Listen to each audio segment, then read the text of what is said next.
Episode 176, The Flag with the Red Spider Lily. The recruiting division got the green light to depart and set off toward their destination. Sergeant Baldwin drove the car, since he had been with the team before and was familiar with the terrain. Austria was covered in mountains, with a few plains and rivers here and there. Because of the geographical advantages, people from all walks of life mingled here. The team had set off on time at 8 o'clock sharp. From the driver's seat, Sergeant Baldwin explained the mission to Bessy and Marvin as they drove along behind the rest of the team. "We're exchanging goods with some men from the Middle East," Sergeant Baldwin explained, his hands resting on the steering wheel. The car had passed the most prosperous financial trading center, and the mountains had begun to appear. "Austria has a limit on flights, so this task is considered completed once we go to the borders and bring the goods back. After that, we just have to distribute the goods into the market. Under normal circumstances, this kind of thing is very simple, so the recruiting division sends only a little backup." When Sergeant Baldwin said that the backup was low, Marvin hung his head in the passenger seat. Bessy sat in the back with her hand on the window. She stared at the exotic atmosphere outside and asked casually, "It's unusual today?" "Yes. Besides the business in our hands, the Moss family has wanted a piece of this for a long time as well. The most favorable airfield in Austria is also in our range, so every other caravan must pay." Sergeant Baldwin followed the convoy onto a back road while giving this fascinating introduction. "In the last month, the Moss family wanted to swallow our business. Matthew is also looking for evidence of our smuggling. This shipment will probably be a little difficult. Miss Miller, why did you want to come along?" Sergeant Baldwin glanced at the rearview mirror. Bessy held her chin in her hand and smiled with raised eyebrows. Her eyebrows were relaxed and her smile even seemed a little sinister. Sergeant Baldwin thought he was seeing things and blinked his eyes. When he looked over again, Bessy had returned to her original appearance. She propped her chin on her hand and replied to him with a lazy shrug. "I just wanted to go and play." For some reason, Sergeant Baldwin felt like Bessy's definition of play meant something different from most people's. "That Matthew is a CIA agent," Sergeant Baldwin continued to explain to the two of them. He was afraid they would get bored with the details, so he simply glossed over the matter. "The Moss family is based in Austria's financial center." After driving for 4 hours, it was very rare to see people anymore. On both sides of the road, only small towns could be seen occasionally. At a little over 12, the team stopped by the road. Sergeant Leone organized meals for the team. "Sergeant Leone, we'll just eat our rations in the car." Corporal Everett Lance was from the law enforcement division and got off the second car to find Sergeant Leone. "Why do we have to stop? Can we make our arrival time of 9 in the evening like this?"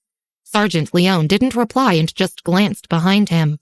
Corporal Lance followed his gaze and saw Bessy and the others. Sergeant Baldwin and Marvin took out their thermoses and containers from the trunk. Inside was exquisite food that the estate servants had prepared in the morning.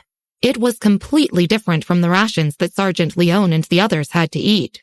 It was as though they were here on an outing instead of a task.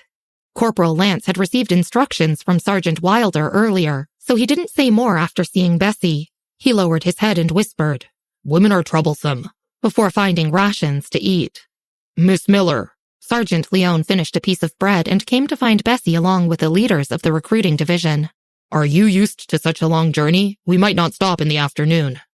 Bessy wore a sweater inside a black down jacket that went past her knees and also had a hood on her head. Even with all these layers, she didn't look bloated at all. She held a thermos and drank water with her slender fingers. She pulled her jacket hood down and glanced up at Sergeant Leone with her pale face. "I'm fine," she said concisely, taking a sip of water. She didn't seem like a talkative person, so Sergeant Leone stopped asking after 2 questions. He also observed that she seemed used to this style of travel and didn't complain either. "Sergeant Leone, is it possible that Matthew will find us here?" Sergeant Baldwin took a piece of pastry and sat on the ground while looking at Sergeant Leone. "I asked Sergeant Wilder last night. It's unlikely." Sergeant Leone couldn't help frowning at the mention of Matthew. Marvin had been in low spirits since yesterday. This wasn't the first time he heard the name Matthew. He bit his bread and then turned towards Sergeant Baldwin. "You can still negotiate with the CIA's Matthew about your mission?" Marvin had heard of Matthew from Robert before, so he naturally knew how powerful he was. He had even helped Daniel settle many things before. At that time, Marvin had listened to the stories about Matthew as if he was a legend. After all, Matthew, who was as famous as the most well-known arms and fire merchants in the world, had been far away from Marvin at the time. He hadn't expected that he might meet Matthew here in Austria.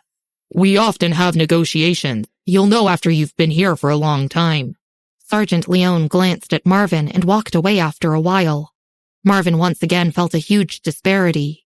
It's only been a day or two since Matthew wanted to unmask our true nature. He's a ruthless character, Sergeant Baldwin said as he took a bottle of water from the trunk and took a sip. Marvin considered that Matthew and Daniel had such a good relationship. At the thought of this, he couldn't help but glance at Bessy. She was drinking water with her head lowered and her eyebrows drooped, so her expression wasn't obvious.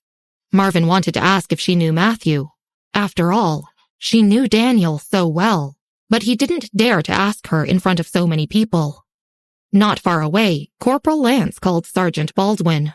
Miss Miller, I'm going to speak to Corporal Lance. I'll be back soon. Sergeant Baldwin informed Bessy before going to Corporal Lance. Sergeant Baldwin, what's the matter with you? Corporal Lance glanced at Sergeant Baldwin and lowered his voice. Didn't you tell me that you would work hard and test for the law enforcement division again? The examination is next month. What now? He glanced at Bessy and stopped talking.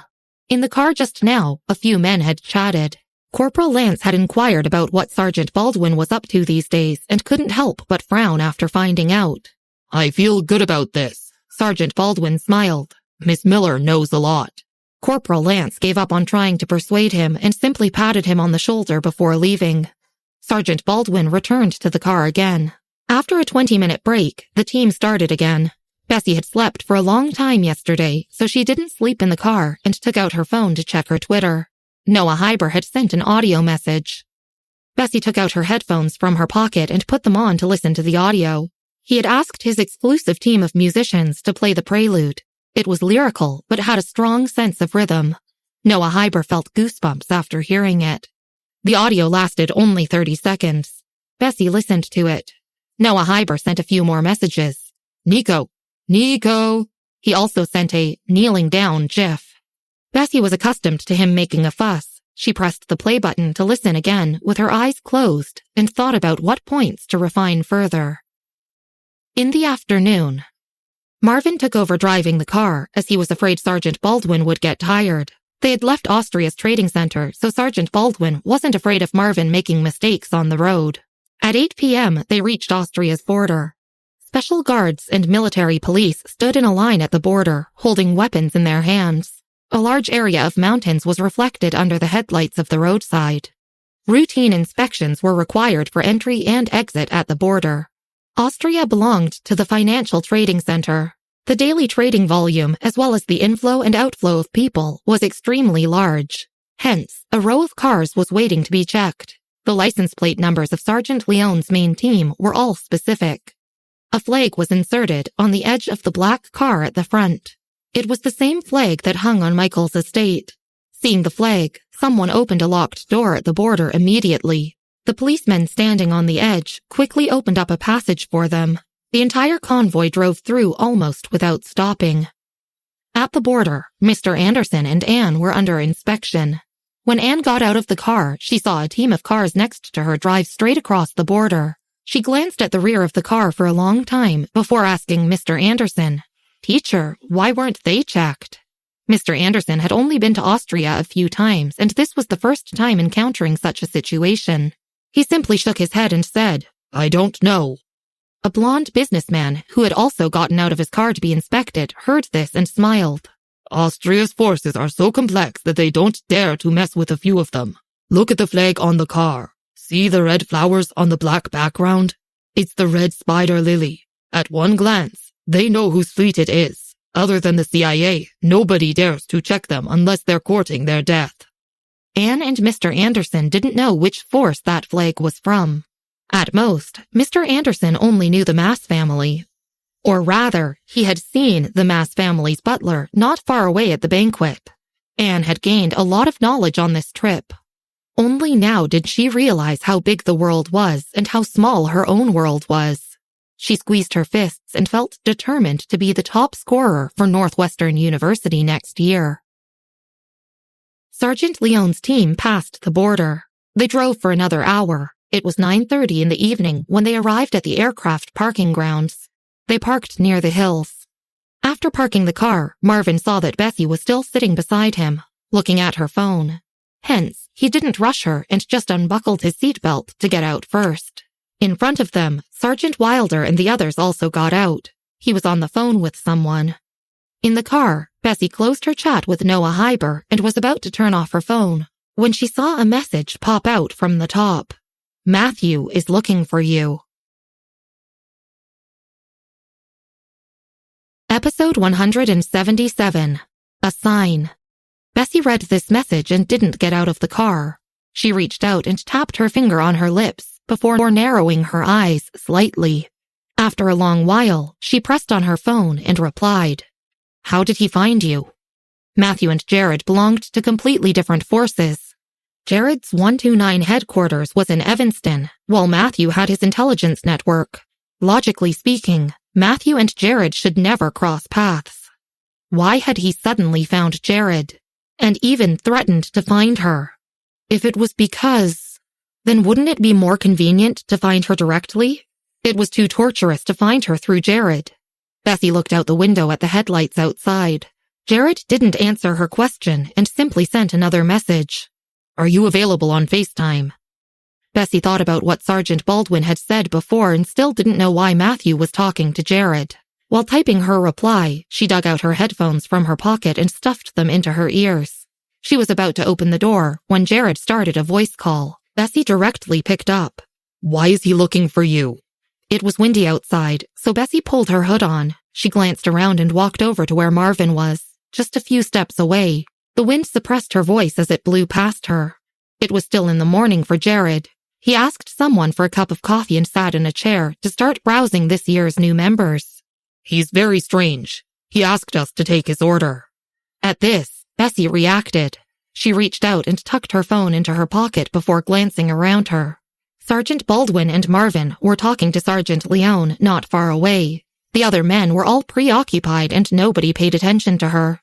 She took her phone back out and lowered her voice. "So, Matthew is looking for Lone Wolf?" "Of course."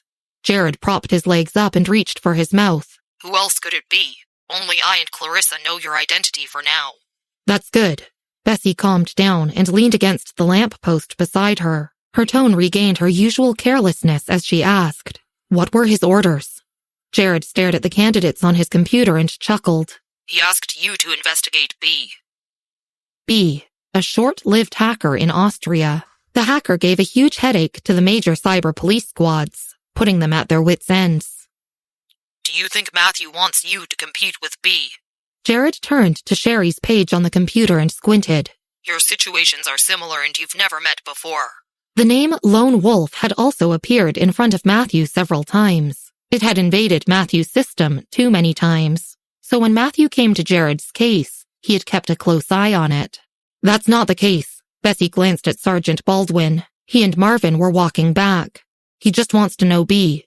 Don't accept this order. I still have matters to attend to on my side, so I'll hang up first."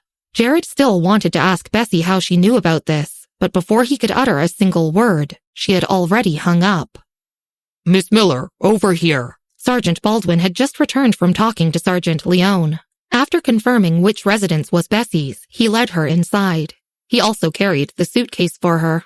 Her casual clothes resembled those of a tourist. The location was said to be an airfield, but in fact, it covered an area smaller than Chicago's airport.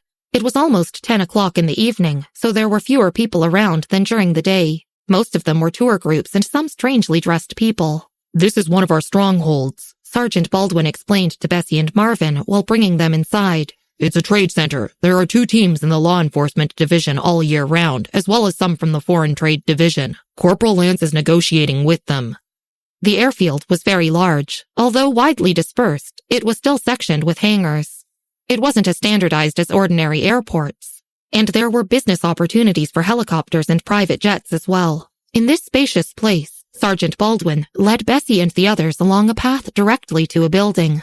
The door of the building was made of black steel. When Marvin saw the gate, he remembered Daniel's high-tech iris recognition gate. He was still thinking about it. At that moment, the gate lit up and Sergeant Baldwin took out a card. A quaint machine voice sounded. "Verification successful." The door opened and Sergeant Baldwin turned around to explain the origin of the door. However, he realized that Bessy was absent-mindedly scrolling through her phone as if she hadn't just witnessed something spectacular. Even Marvin, who always made such a fuss, was calm. If Sergeant Baldwin had asked Marvin, Marvin would have told him extremely calmly that he had seen a more advanced iris recognition machine before. Sergeant Baldwin touched his nose awkwardly. "We're going to the 3rd floor. It's a room reserved for the boss, but he hasn't stayed there much." There were only a few busy figures in the whole building. After Sergeant Baldwin led them into a room, someone from outside brought in their meal. Bessy walked around the room and then sat down in front of the computer. After Marvin finished his meal, his cell phone rang. It was a message from Sherry asking if he and Samuel wanted to play games. Marvin lowered his head and rejected her. Then he turned around to ask Sergeant Baldwin, "Is there a training ground here?" "Of course." Sergeant Baldwin ordered the people to put away the silverware and asked Bessy to find him if she had any problems. Then he took Marvin out. "I'm going there too. As the boss's subordinates, we can't fall behind in training. If only I could be as good as Alexander." Meanwhile, in the capital, Sherry threw her phone down a little anxiously. Forget about Samuel. Why was Marvin ignoring her recently? She stared at her phone and simply couldn't understand it. "Miss." Outside, her butler knocked on the door. 129 is releasing the first round of notices today. Sherry put aside her thoughts about Marvin and looked at her phone. She made up her mind to stop contacting him for the time being. At Austria's border, Sergeant Leone and Corporal Lance were waiting by the car. "When will the goods arrive?" Sergeant Leone went to the others and glanced in the direction of the airport. Corporal Lance followed behind him. Beside him was a middle-aged man wearing a military green coat and a small felt hat on his head.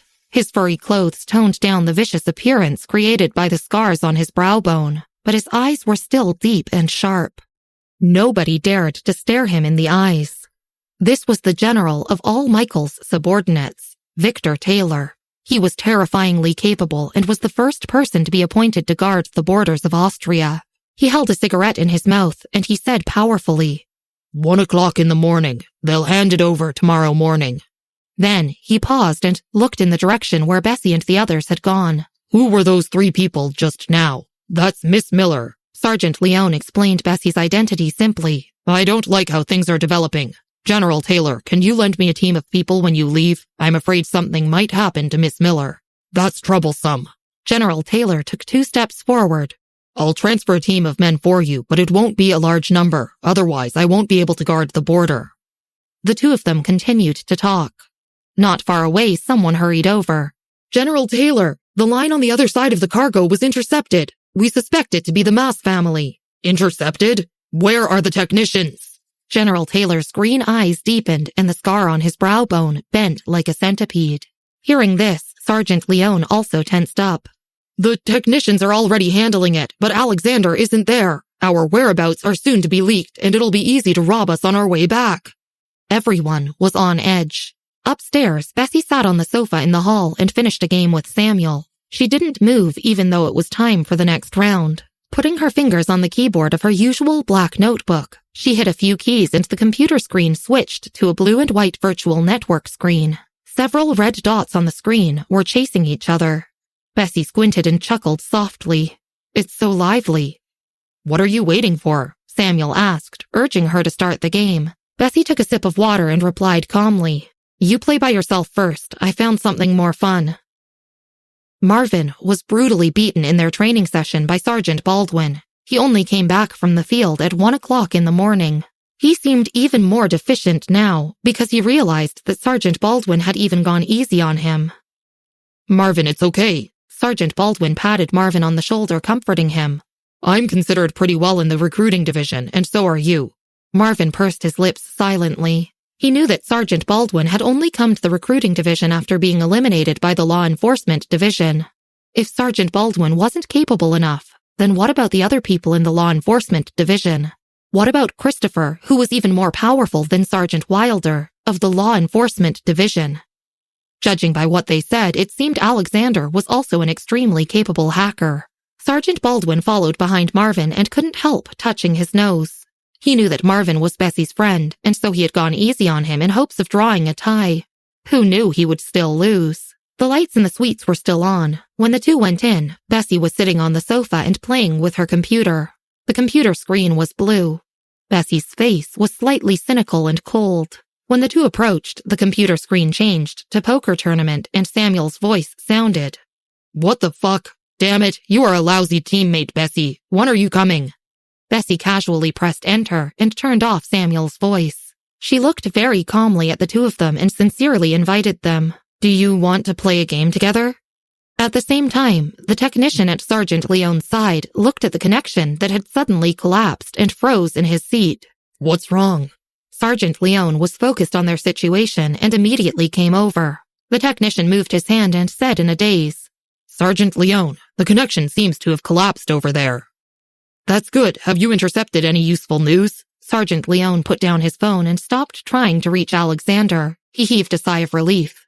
It's 1 o'clock. The goods are coming soon. We'll talk along the way.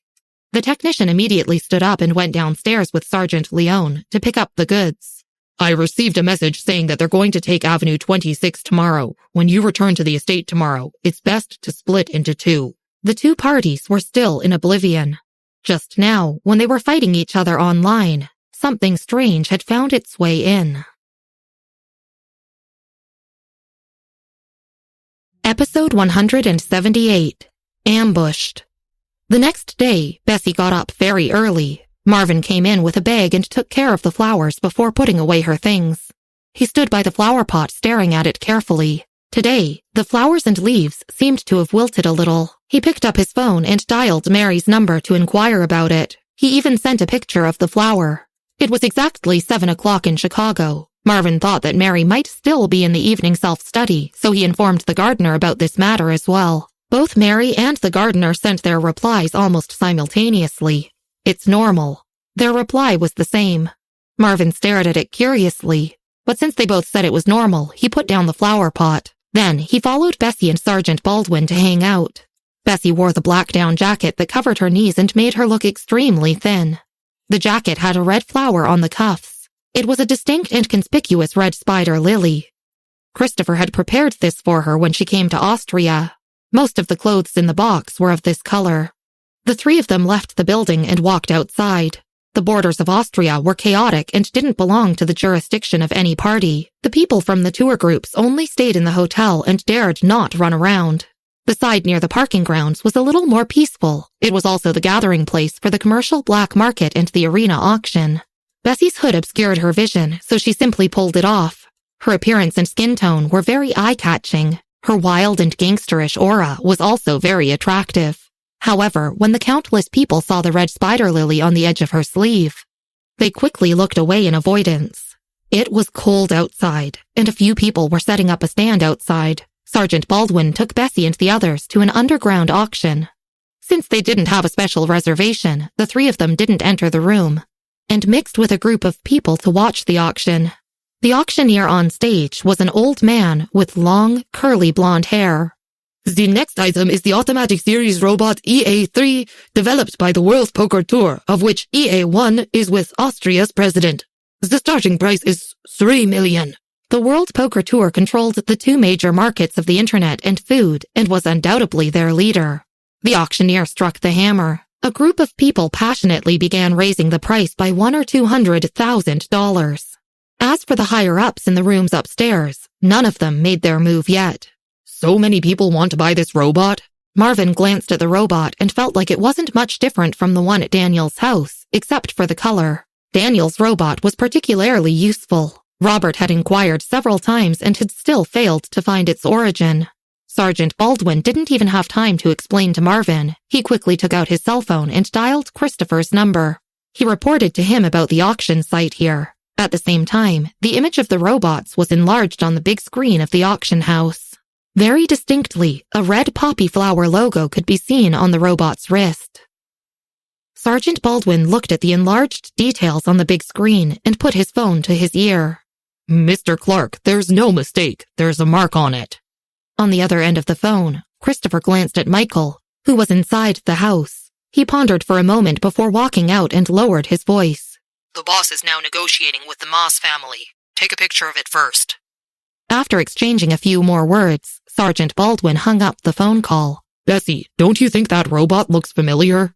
Marvin temporarily forgot about what had happened in the past few days and turned around to look at Bessy. Marvin hadn't looked closely at Alfred from Daniel's house and didn't know if there had been a poppy flower sign on its wrist. Bessy scrolled through her phone and only looked up slightly. She raised an eyebrow and said, "No?" Sergeant Baldwin took a picture of the robot. He didn't have cash and his card didn't have enough money on it. But after Sergeant Baldwin introduced himself and gave him General Taylor's contact information, the auctioneer didn't insist on the payment and told him that the item would be delivered within 2 days. Once all the formalities had been completed, Sergeant Baldwin explained, "That's the EA3 robot. The World Poker Tour controls the most complete set of intelligent systems in the world. The robot is the only core system that can be accessed by the outside world. The reason why the World Poker Tour can stand firm in the technological world is because of the person who originally came up with this intelligence system." Alexander had kept his eyes on this intelligence system for a long time. Sergeant Baldwin hadn't expected to bump into this matter at this time. Intelligence system? It wasn't the first time Marvin had heard this term, but he kept feeling like Sergeant Baldwin's description of it wasn't quite the same as his impression of it. Bessy stood aside and put up her hood without saying anything. Sergeant Baldwin knew the inside story. After seeing the message from Sergeant Leone telling him to hurry back, they set off earlier than planned. "I have spent a few days in the CIA before and have even seen some information from Alexander. There seems to have been a crater discovered in the United States 20 years ago." Sergeant Baldwin lowered his voice and continued, "It seems to have been made by a civilization ahead of our time." Bessy put her hands behind her back and listened to their conversation. She couldn't help but turn around with narrowed eyes and say in a cold tone, "Ahead of our time? Nonsense." Her sneer was mixed with indifference. When they got back to the car, Sergeant Leone and the others had already assembled. The team was already lined up. There were 2 more black cars than before, and everyone stood in 2 rows. Sergeant Leone carried a black box in his hand.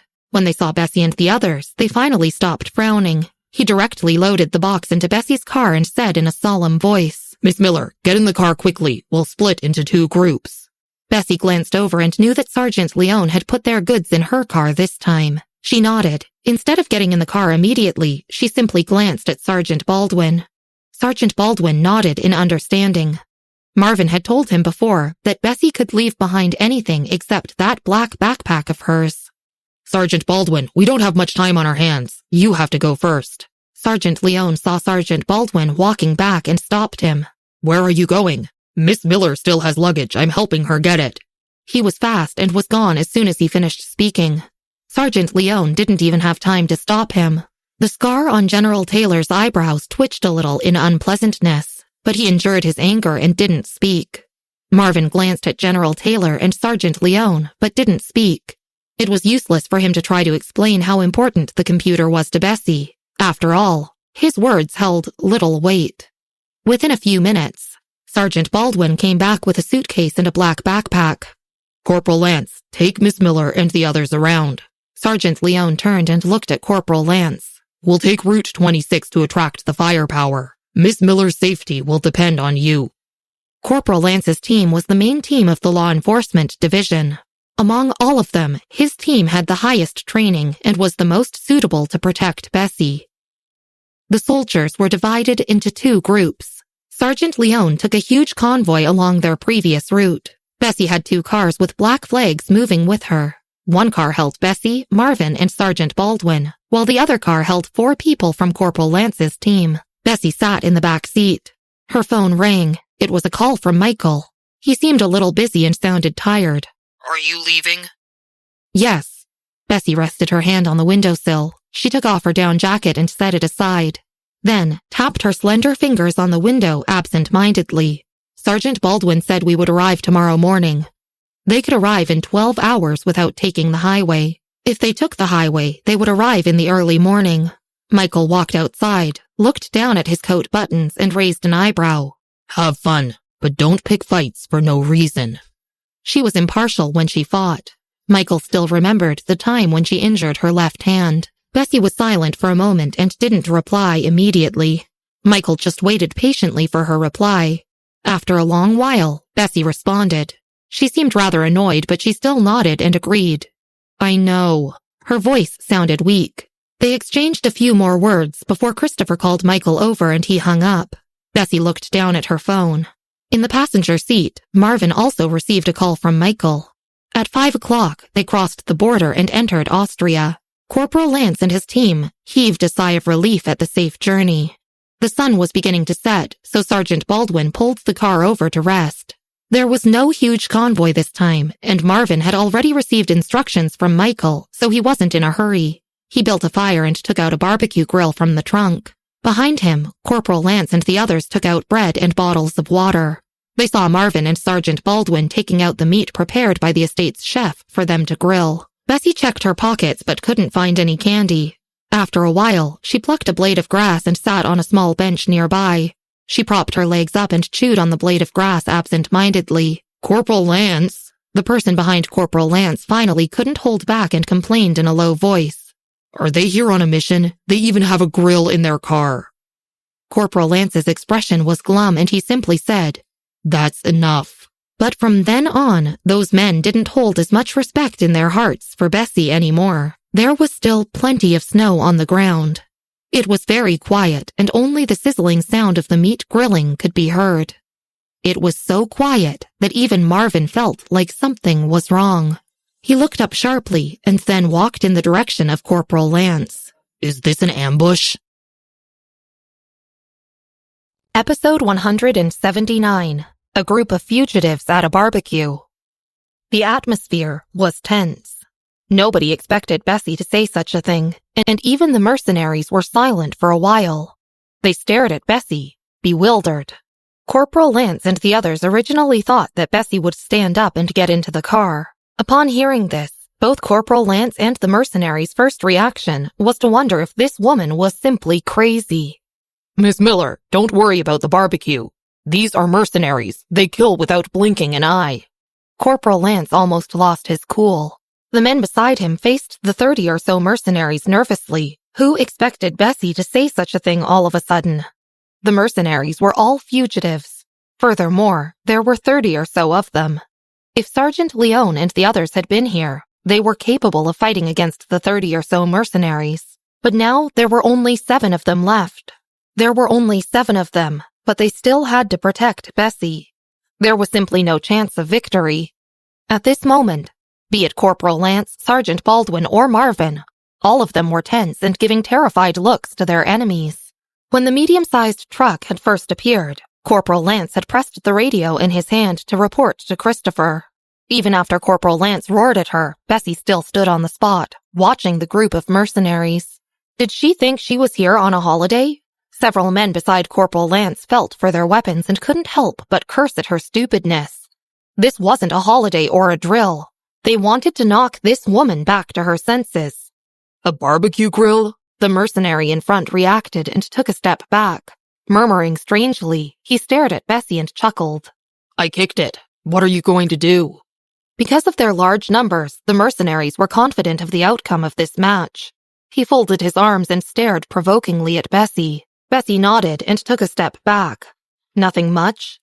Her down jacket was so long that it was a hindrance, so she pulled the zipper down and took it off. Then, she turned and threw it at the car beside her. She wore a sweater inside the jacket. Reaching out to roll up her sleeves, her movements were calm and her eyes were slightly narrowed. She moved almost lazily, but the bloody color in the depths of her pupils made people feel a shiver run down their backs. There was still snow covering the ground. Bessy! Marvin had never seen Bessy fight in person, but knew she had fought in school before. In the fight with Stephen previously, Marvin had helped deal with a series of things. But these people weren't students who had never seen the world before. They were fugitives who were brutal and vicious. However, before Marvin could even croak his next sentence, Bessy made her first move. The mercenary didn't take Bessy seriously. When she moved, he even chuckled. Instead of reaching for his weapon, he tried to grab her arm.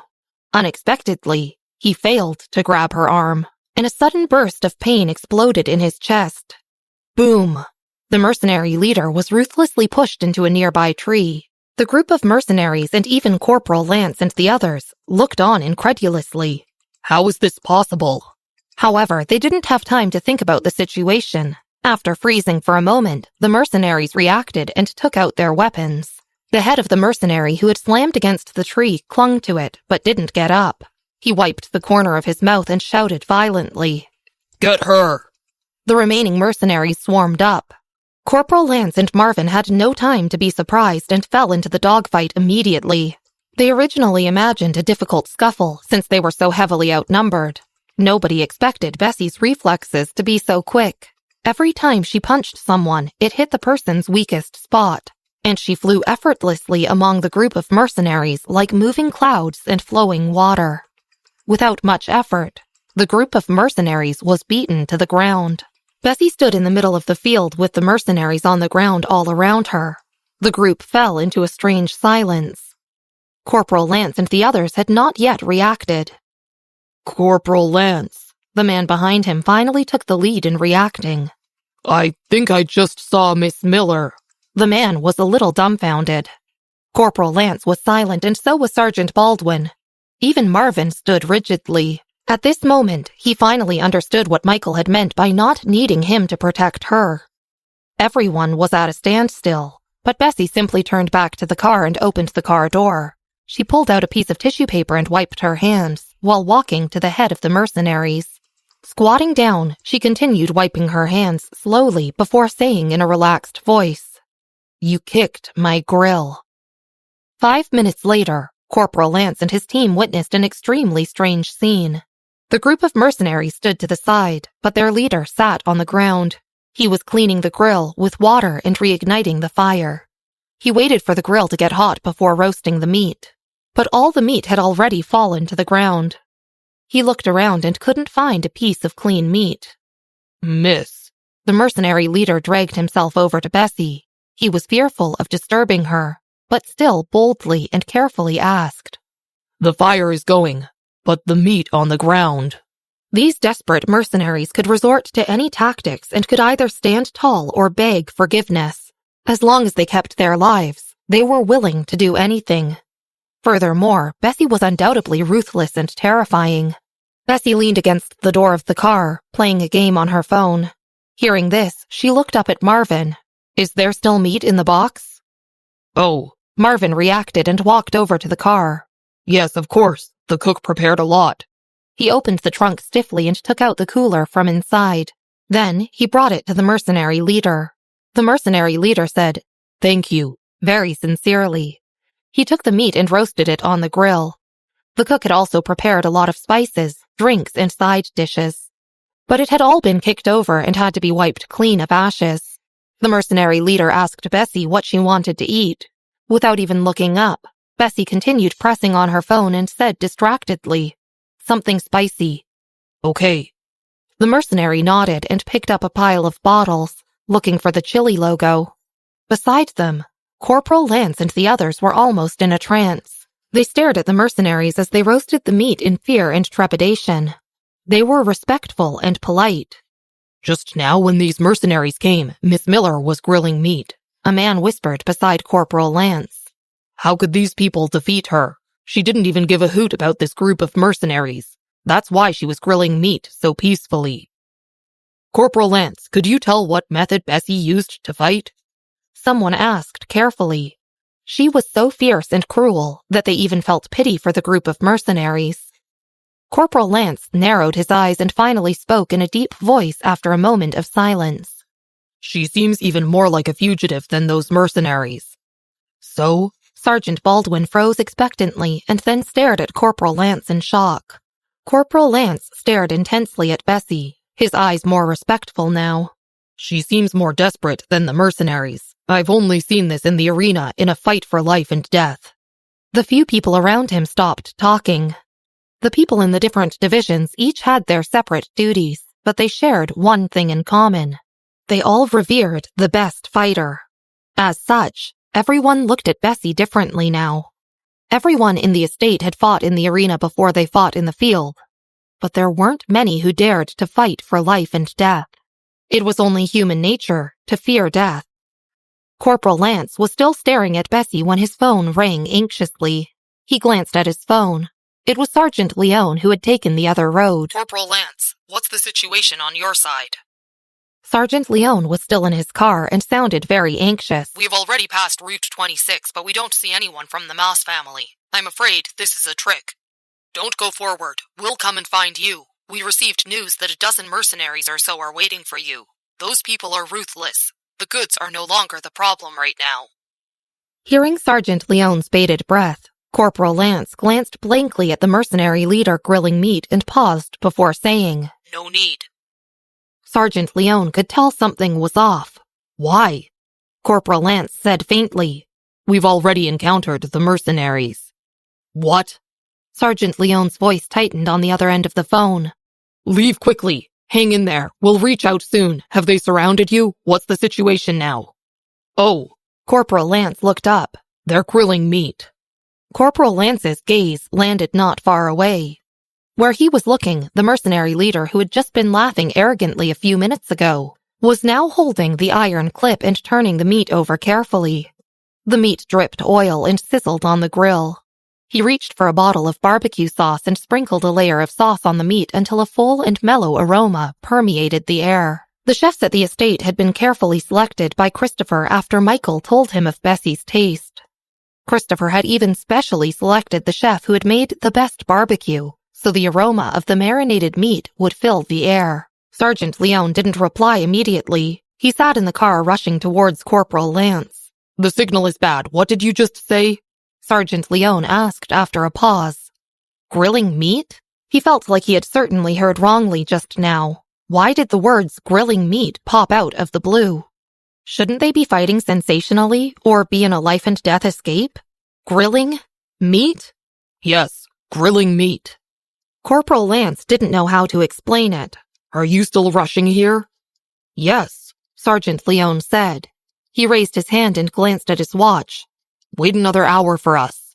They had divided the group going on 2 roads, and Sergeant Leone had immediately stopped his car to turn around when he realized something was wrong. With the car going at full speed, they should be able to catch up in an hour. Corporal Lance noted out of habit, but then returned to his senses. No need. Forget it. Just come over. He hung up. Episode 180. Crisis averted. At Sergeant Leone's side, he put his phone down and glanced at the people waiting nervously for the news. What is it? Have the mercenaries found Corporal Lance and the others? I think so. The word barbecue rang in Sergeant Leone's ears, as well as the calm voice of Corporal Lance. They found them? Everyone in the recruiting division gasped and urged their companions to drive faster. Are Corporal Lance and Miss Miller okay? Corporal Lance and the others could still run if it weren't for Miss Miller, but with her around, the situation is bad. Sergeant Leone opened his mouth and felt like Corporal Lance's calm voice seemed far from what they had imagined. On the other end of the phone, Corporal Lance had just hung up. The mercenary leader finished grilling the meat and placed it on the small table next to him. 2 pieces of bread were also on the table. Bessy sat down at the table quietly and began to eat the barbecued meat. There was still more than half of the meat in the cooler as the chef had prepared a lot of it. Bessy didn't say anything, so the mercenary leader continued roasting. When he saw Bessy eating with her head lowered, he turned the meat on the grill and asked, Miss Miller, my last name is Miller. Bessy interrupted him, carelessly without looking up. Her eyes looked beautiful and harmless. Miss Miller. The mercenary leader felt shivers run down his spine. How's the barbecue? It's okay. Just make it spicier. Bessy nodded and acknowledged his culinary skills. The mercenary leader immediately sprinkled another layer of chili powder. The dozens of mercenaries gathered together. They also wanted to barbecue with their boss if they could, but that woman was so terrifying. Could this devil refrain from tearing them apart on account of their barbecuing meat for her? The meat was pretty thick, so it took more than 10 minutes to fill up 1 plate. After Bessy finished a plate, she took a sip of water and glanced at the table before motioning for Sergeant Baldwin and Marvin to come over. The mercenary leader was still roasting as if he had fallen in love with barbecue. The table was already filled with grilled meat. Bessy stood up from the stool and let them eat, Marvin nodded, although surprised. He had encountered several moments of shock in this past month and had become much more accepting of such surprises. He sat down rather calmly at the small table and began eating. The powerful survival instinct of the mercenary leader had inspired his barbecue talent. The meat indeed tasted much better than normal. Sergeant Baldwin sat down opposite Marvin and held a piece of bread in his hand stiffly. He glanced at Marvin inconceivably. Marvin, you... How could you eat the grilled meat so calmly? How can you be so calm? Eat, or it'll get cold, Marvin said profoundly. He tested the temperature of the meat on the plate and picked out the coolest piece of meat, indicating that Sergeant Baldwin should eat it first. His calmness renewed Sergeant Baldwin's opinion of him. He could act as a host and eat meat so calmly under such a circumstance. Bessy was undoubtedly not an ordinary person, but the people around her weren't either. Sergeant Baldwin felt a deep veneration for Marvin. The mercenary leader was still roasting the meat from the cooler. Marvin glanced at Corporal Lance and the others standing at the side like trees. He thought for a while before bringing 4 plates of barbecue to them. After a second thought, he returned to the trunk, took out a few pieces of bread and squatted in front of the mercenary. He told him to toast a few more pieces of bread. Neither Sergeant Baldwin nor Corporal Lance could have thought of such an action. The meat was still hanging from Sergeant Baldwin's mouth. He wanted to ask Marvin how he had managed to change the situation. How did he dare ask the mercenary leader to toast bread for him? Did he know that the 3 of them couldn't even defeat one of them? 10 minutes later, Marvin distributed a few pieces of bread to Sergeant Baldwin and Corporal Lance. Marvin saw that they had barely touched the barbecued meat and said lightly, "Eat, otherwise it'll get cold and won't taste good." Corporal Lance was speechless. What the fuck? Was this a matter of taste now? He glanced at Marvin's back. He used to think Marvin was a negligible weakling, but now he suddenly felt like Marvin seemed much more impressive. As for Bessy, who was leaning on the door of the car and playing with her phone, nobody except Marvin dared to look in her direction. When Sergeant Leone and the others arrived, they thought they would see a cruel and bloody scene. However, they smelled the burnt barbecue scent before getting out of their cars. Parking their car on the roadside, they spotted a modified medium-sized truck. The team members felt like something was wrong, so they quickly got down and walked into the woods. There was a flicker of fire from inside the woods. "Corporal," Sergeant Leone was at the forefront. He was like a cat on a hot tin roof and was about to rush in when he saw Corporal Lance staring at him, holding a piece of grilled meat in one hand and a loaf of toasted bread in the other. "Lance." His voice faded into a whisper. Behind him, his men also hurried over with their weapons. "Sergeant Leone, where are the mercenaries?" Corporal Lance swallowed the piece of meat in his mouth and then pointed to the mercenary leader, who was packing up the last pieces of meat. "There." Not far behind him, the other group of mercenaries struggling on while at death's door. Either their arms or legs were wounded in action, and none of them had the ability to care for their wounds. It seemed like only the mercenaries' leader's ribs were also injured, which didn't affect the movement of his hands and feet. Marvin was now the one with the most normal reaction. He glanced at Sergeant Leone and asked, "There's one last piece of barbecue. Do you want it?" Sergeant Leone didn't respond. He had already felt like something was wrong while talking to Corporal Lance just now. He thought he had hallucinated when he heard the word barbecue. He still felt like he was looking at an illusion. "Eat it." Corporal Lance handed the plate in his hand to Sergeant Leone. His expression and tone were just as stiff as Marvin's. "These mercenaries grill the meat very well. Marvin is right. If he can't earn his keep as a mercenary, he can just open a barbecue restaurant." Sergeant Leone still had yet to react. The radio in his pocket sounded with Christopher's voice. "We've zeroed in on your location, and the rescue team just set off. Safety is the priority. Just give the mercenaries the goods. The most important thing is Miss Miller's safety." Sergeant Leone didn't know what to say, so he simply handed the radio to Corporal Lance. Corporal Lance finished eating a piece of meat and took it. "Mr. Clark, crisis averted. We can arrive at 9 tomorrow morning." Corporal Lance hung up after reporting their safety. Now that the storm had passed, Sergeant Leone picked up his pager and asked Corporal Lance what happened. "Why are they barbecuing? Who hurts them? You, Marvin?" Corporal Lance had yet to answer. On the other side, the mercenary leader finished the last piece of meat and put it on the plate. Then he put out the fire with water. He touched his ribs and staggered to Bessy. Only now did Sergeant Leone discover Bessy. Stunned, he was about to ask when he heard the mercenary leader say in a particularly respectful and polite tone, "Miss Miller, I have grilled all the meat for you. Could you let my men and I leave now?" Sergeant Leone was speechless. What the fuck? Hearing this, Bessy put down her phone and looked up at the mercenary leader. She looked very normal. Sergeant Leone felt like there was no gaze more normal than that.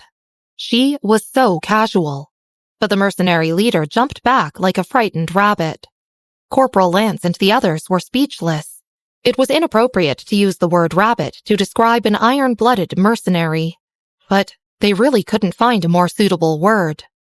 Yeah, Bessy nodded lightly. The meat was grilled well. "As long as you like it." The mercenary leader took a step back.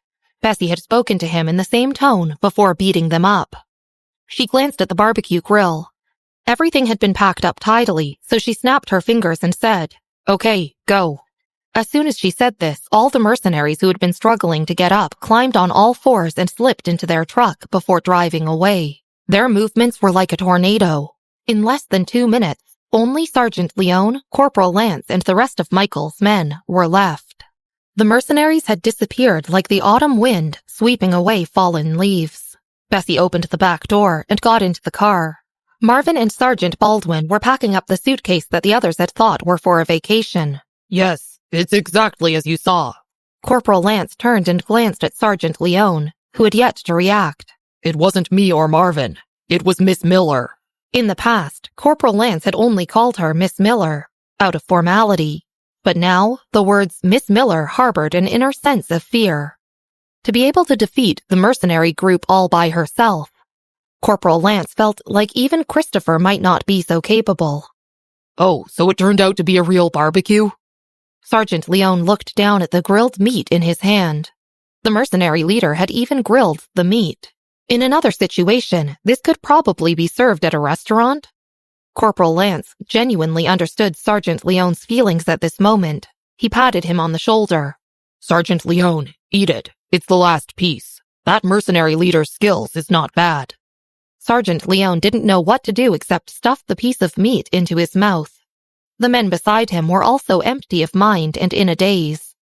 They felt like after getting down from the car and smelling the barbecue, things had developed in a direction they simply hadn't imagined. Marvin and the others didn't seem to be here on a mission. Instead, it looked more like an outing.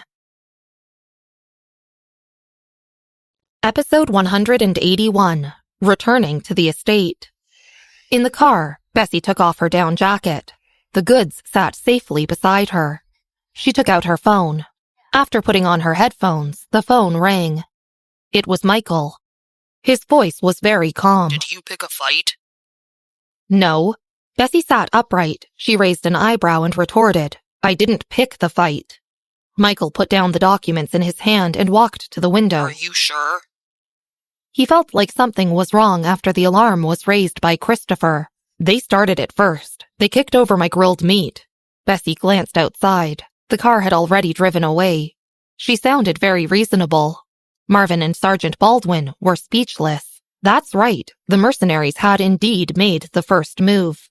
Michael asked Bessy a few more questions, and after making sure that the mercenaries hadn't used a knife, he heaved a sigh of relief.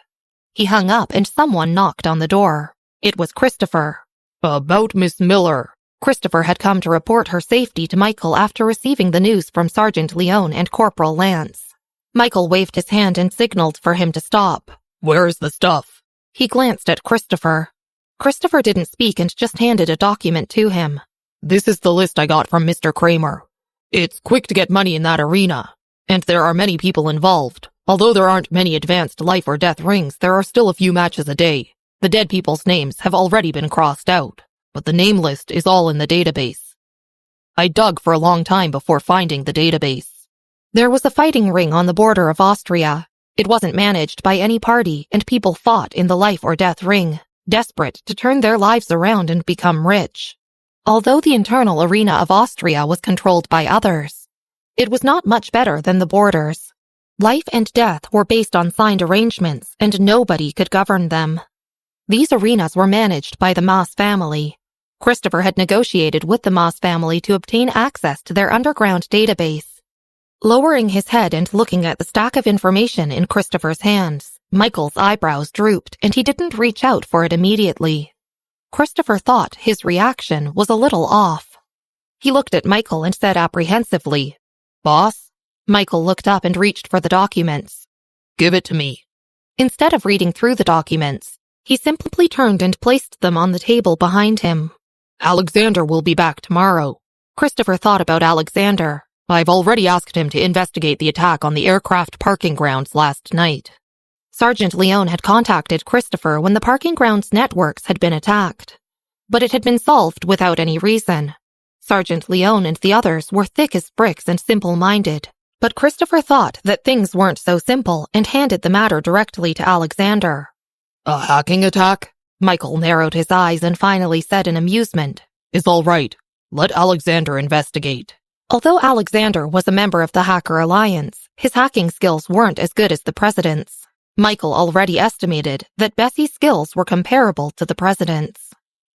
The next day, at 9 o'clock in the morning, Sergeant Leone and the others finally drove slowly into the estate. Sergeant Wilder and the others waited in the second row of the estate's old castle hall. "Mr. Clark, are Sergeant Leone and the others okay?" Sergeant Wilder sat with his legs opened wide and asked in a deep voice, "I heard that the mercenary group had 30 people. Sergeant Wilder was extremely worried for the safety of Corporal Lance and the others. To protect Bessy, they had separated into 2 groups of 7 and he had assigned his elites to Sergeant Leone, especially Corporal Lance. But no matter how elite, they would still face impossible odds unless they were on the same level as their leader. Sergeant Wilder now regretted letting Corporal Lance follow them. He was still talking when someone came in and shouted, "They're back!" Both Christopher and Sergeant Wilder stood up immediately and went out. A few cars entered from outside. There were 2 more cars than before as General Taylor had added more men. The first one to get out of the cars were Sergeant Leone and Corporal Lance. Seeing that they had no visible signs of injury on their bodies and looked normal besides their strange expressions, Sergeant Wilder was instantly relieved. "It's good that you're okay. The boss said it doesn't matter where the goods are as long as you guys come back safely." Sergeant Wilder patted Sergeant Leone on the shoulder. "The goods are important," said Sergeant Guzman from the Foreign Trade Division with a dark expression. This was their assignment for the next month. He lowered his voice and said, "I told them not to bring that woman along." If Corporal Lance hadn't separated from Sergeant Leone and the others, there would have been 20 of them, and they would have been enough to fight the mercenaries. Although these people remained silent, they still felt uncomfortable inside. If Bessy had stayed obediently in the estate and done what she was supposed to do, nobody could have said anything, but she just had to be unreasonable and follow the others out to play and cause trouble. How could Sergeant Leone and the others not feel angry? Hearing this, Corporal Lance stared blankly at him. "Sergeant Guzman, Miss Miller only went to play." Sergeant Guzman frowned. "I know, but she shouldn't play like this. There are other places in Austria." Christopher ignored them and looked up at the black car in the middle. "Is Miss Miller all right?" These people all thought that Corporal Lance and the others had handed the goods to the mercenaries and then retreated. Otherwise, with 30 against 7, especially since Marvin and Bessy's fighting powers were negligible, there was simply no possibility of victory. Christopher was still talking when Bessy and Marvin got out of the car. As always, Bessy put on her down jacket hood the moment she got out of the car. Sergeant Baldwin went directly to the trunk and took out her suitcase. Marvin held on to the pot of flowers, silently. The potted flowers didn't seem so wilted today, so he texted the old gardener and Mary about it. When the men from the recruiting division and Corporal Lance's team saw the suitcase, their lips couldn't help but twitch. Especially Corporal Lance and the others, when they thought of how Marvin and the rest had eaten barbecue yesterday. "Miss Miller, it's good that you are fine." Christopher finally relaxed and glanced at Bessy. "The boss is still in his study." Bessy nodded and walked past them. Corporal Lance suddenly remembered something. "Miss Miller, what about our goods?" He looked at Bessy and spoke very respectfully. He felt reverence from deep inside. Christopher and Sergeant Wilder were both surprised at his respectful tone. Although the entire estate called her Miss Miller, it was out of formality, and not many people were genuinely respectful. But the two of them didn't have time to ponder about that, because they had heard the word goods. You didn't hand the goods over to the mercenaries? Sergeant Wilder asked Corporal Lance in a loud voice. Sergeant Guzman thought that they had handed the goods over, hence his ill speech. At this, he glanced at Corporal Lance and the rest in surprise. Corporal Lance nodded. Bessy also reacted and went back to the car. She took out a box from the back seat and threw it to Corporal Lance. This box of goods only passed through the hands of Sergeant Leone and Bessy. Other people didn't know its weight. They all thought it was light after seeing how Bessy threw it so effortlessly. Corporal Lance also thought so subconsciously. But as soon as the box landed in his hands, he thought he was carrying a box of stones. He had just witnessed Bessy throwing the box like it was full of feathers. Who knew that it was so heavy? After mistaking its weight, he didn't control his strength well and staggered backwards, almost falling into a mud pile. Corporal Lance was speechless. Sergeant Leone, who knew the weight of the box, was also speechless. All the onlookers were speechless. Bessy turned and walked back after throwing the box to Corporal Lance. The men who had followed behind Sergeant Wilder and Christopher didn't know what to think of her and spontaneously cleared a path for her. Sergeant Baldwin dragged her suitcase behind her. Marvin held her flower pot blankly. Christopher and the others came out to pick up Sergeant Leone and Corporal Lance. The goods which they thought had disappeared had reappeared, and now Bessy even had thrown the goods effortlessly to Corporal Lance. They were extremely alarmed. Only when Bessy's figure disappeared from sight did Christopher, Sergeant Wilder, and the other men react. Sergeant Guzman turned to the box in Corporal Lance's hand. Didn't you give the goods to the mercenaries? No, they didn't take it, Corporal Lance said concisely. Then how did you escape unharmed from them? Everyone in Austria knew how ruthless the mercenaries were. After spending so much effort, how could they possibly let Corporal Lance and the others go so easily without even taking the goods? Sergeant Leone didn't say anything and just glanced at Corporal Lance. Corporal Lance had grown a lot after last night. Instead of explaining it, he took out his phone, found his Twitter page, clicked on Sergeant Baldwin's avatar, and opened his page. The first message was a report from last night. Marvin seemed to have reposted it, so Corporal Lance directly clicked on Marvin's home page. Marvin's post said, "I hope they will open a barbecue restaurant in the future."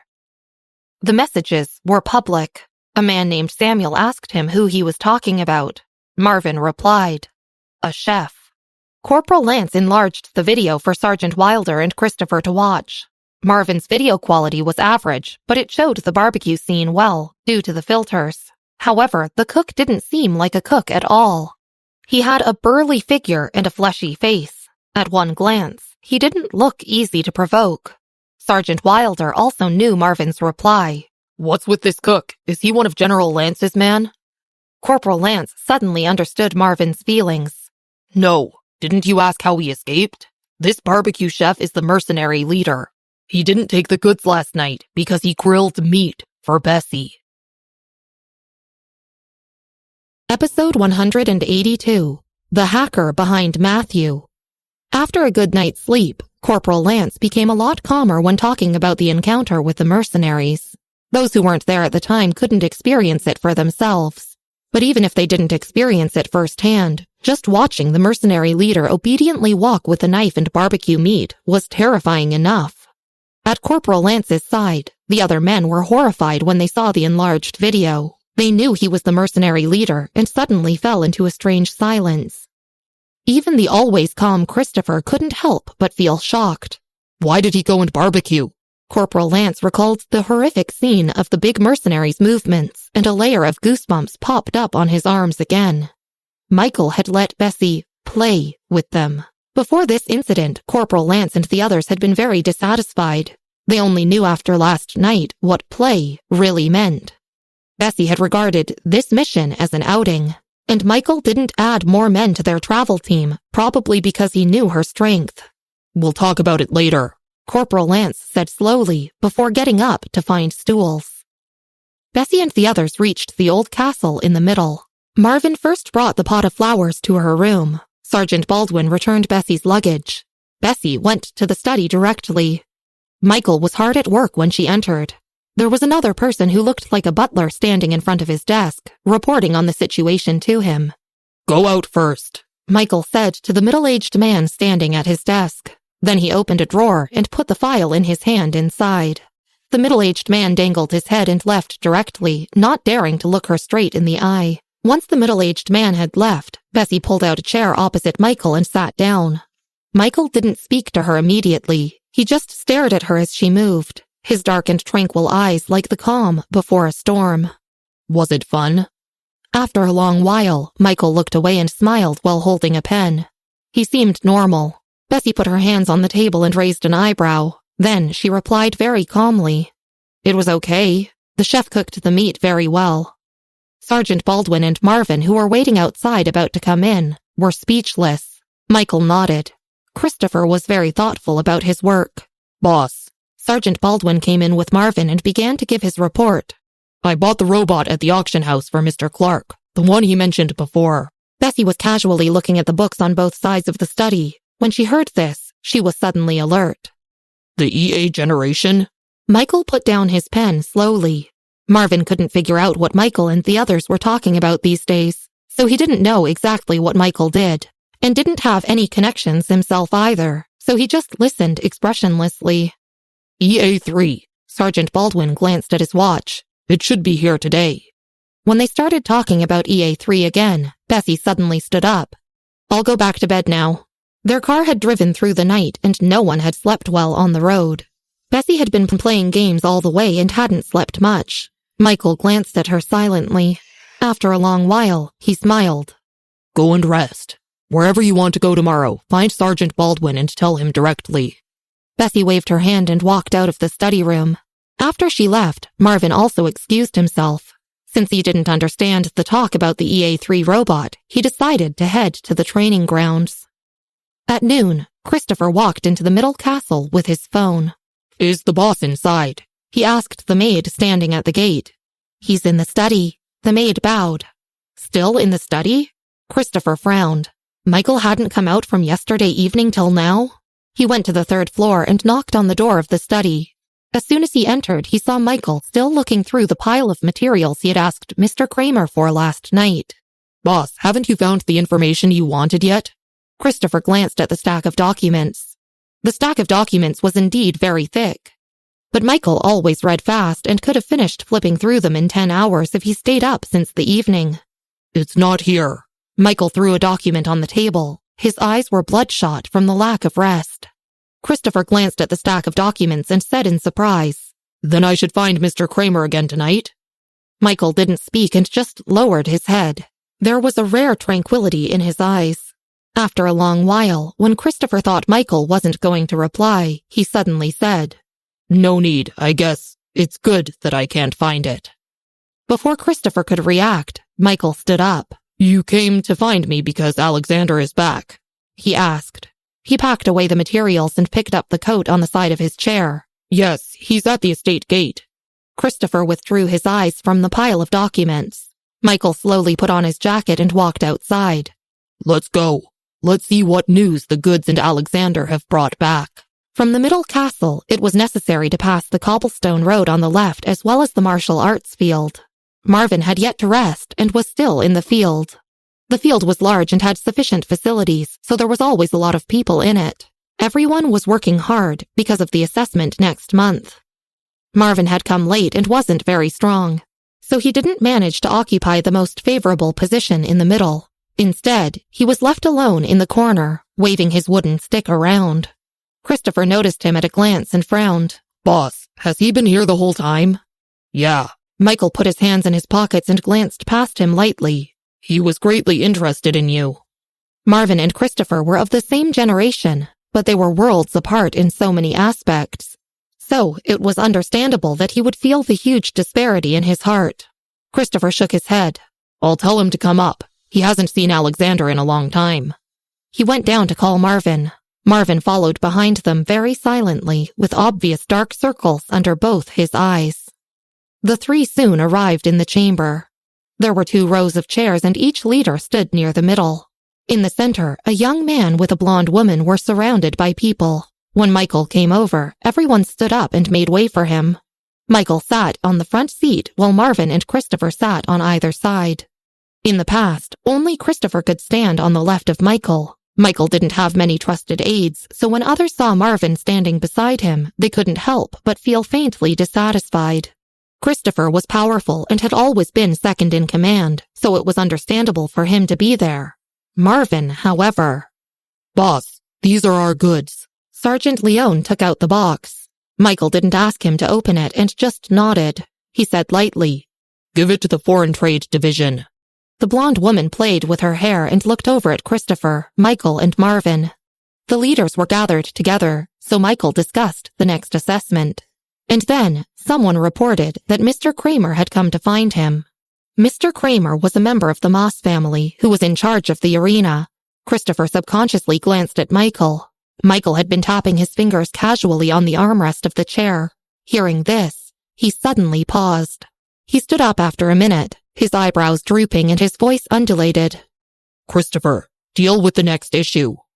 Although Michael was young, he exuded an extremely imposing aura. His expression was also fierce, so nobody dared look directly at him. When he stepped out of the door, everyone's anxious hearts suddenly relaxed.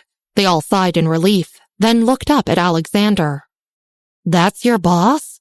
The blonde woman withdrew her gaze and glanced at Alexander with deep eyes. "He's different from how I imagined." Michael didn't talk much, and even his delicate eyebrows seemed a little lazy. Yet there was a kind of indifference that made people feel thousands of miles away from him. Alexander nodded. Christopher came down from the front. "Alexander, have you checked on the hacking at the aircraft parking space?" Sergeant Leone handed the box in his hand to Sergeant Guzman. When he heard this, he looked up.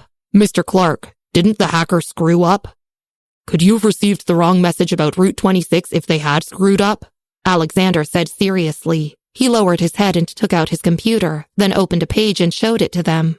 "I checked the system already. A third party infiltrated and initially confused us with Route 26. I don't know their intention, but the main thing is that this third party entered from our internal system." The internal system was recorded, but Alexander couldn't check on anything beyond that. Alexander's identity was no secret, and most people knew that he was associated with the Hacker Alliance. As for the specific status of Alexander in the Hacker Alliance, nobody else except Michael and Christopher knew the truth, but other people also knew this. Alexander's technological skills were out of this world.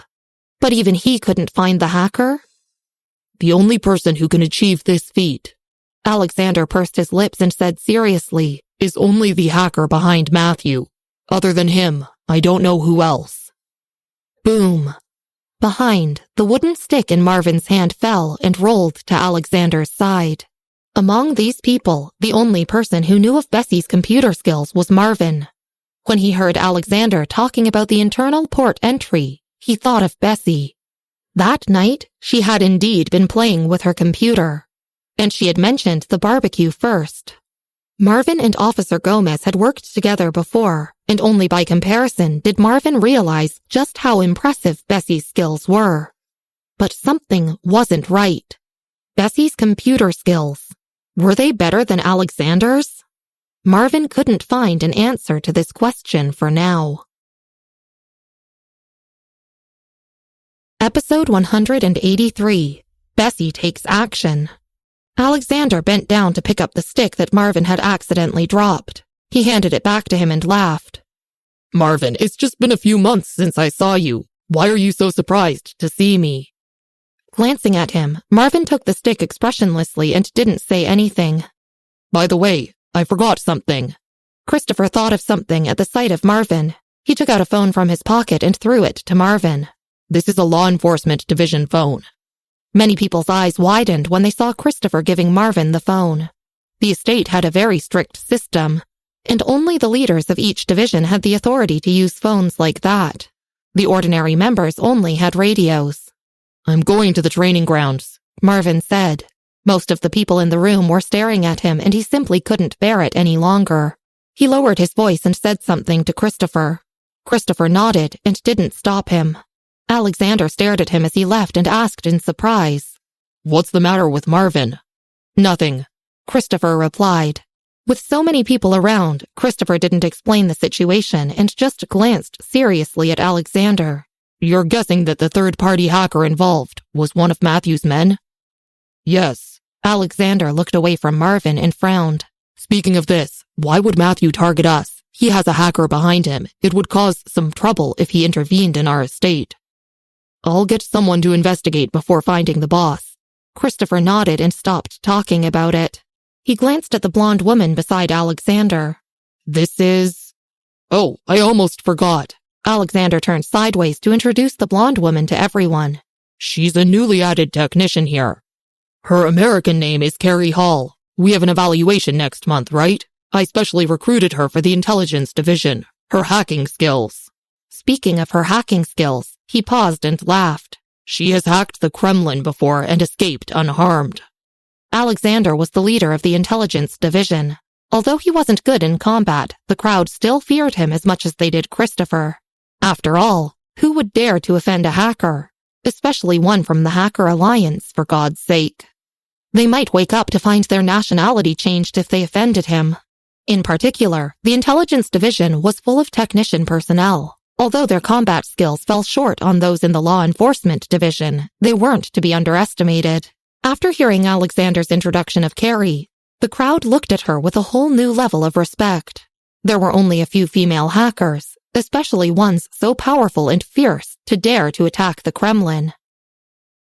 Mr. Kramer was led to Michael's study. Mr. C. Mr. Kramer bowed very respectfully. When he looked up again, he saw an extremely young and handsome face. Pausing, he remained calm on the outside, but his heart was beating a mile a minute.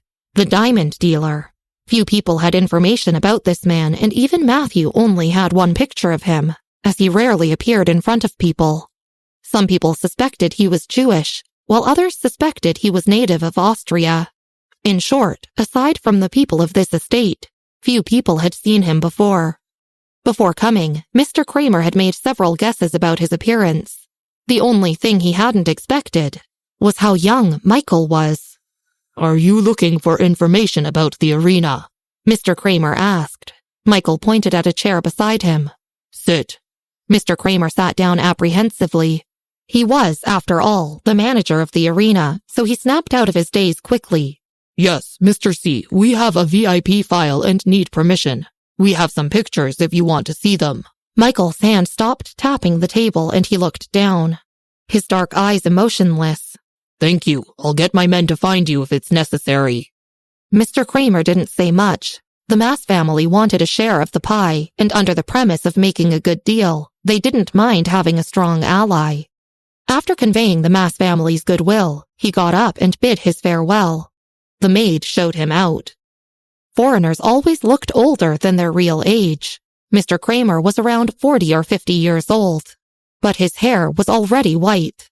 He was very tall and, due to his years of experience in the arena, was full of viciousness. His features were prominent, and even the servants who led the way for him didn't dare to look him directly in the eyes. He bumped into somebody on the stairs. The servant recognized who it was and immediately took a step back. He greeted her respectfully. Miss Miller. Bessy held a coat in her left hand and her right hand dangled beside her. She narrowed her eyes slightly and nodded at the servant. The servant continued taking Mr. Kramer to the door downstairs. Mr. Kramer followed behind the servant, but turned back doubtfully to look at Bessy. The two of them were already downstairs, but Bessy was standing still on the stairs. After a long while, when Michael came out, she was still standing there, her eyes lowered and her eyelashes trembling. Her beautiful eyes were dark, and she was lost in thought. What's wrong? Where's Sergeant Baldwin? Michael walked over. When he saw that she only had a shirt on, he couldn't help but reach out for her left hand. It was as if he had touched an ice cube. The temperature in the old castle wasn't low, but the corridor was a little colder than the rooms. Her hands were so cold that Michael frowned immediately. He reached out, took her coat, and wrapped it around her. Then he grabbed her right hand and took her into the study. The temperature of the study was 75 degrees. When the inside temperature warmed her up and a familiar cold fragrance wafted past the tip of her nose, Bessy finally returned to her senses.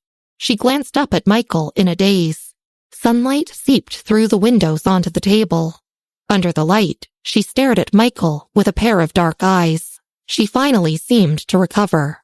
His coat was still hanging on his chair. Michael saw it and let go of her hand to take it. Bessy, good job. Why didn't you wear your jacket when you went out? His hair was a little messy and he was a little drowsy from lack of sleep.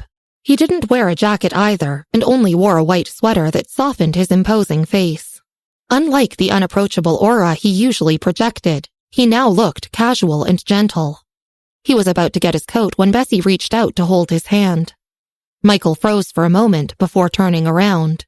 Bessy seemed to hear him sigh and then reached out to pull her into a tight, innocent hug. Frowning slightly, his voice was gentle and heavy. Do you miss your grandma? Bessy's mind was blank for a moment. After a while, she looked up and shook her head. Sergeant Baldwin is waiting for me outside. I'll go find him. Once she left, the gentleness on Michael's face disappeared. He stood by the study window and glanced out. Outside, Bessy was talking to Sergeant Baldwin. He took out his phone and called Christopher.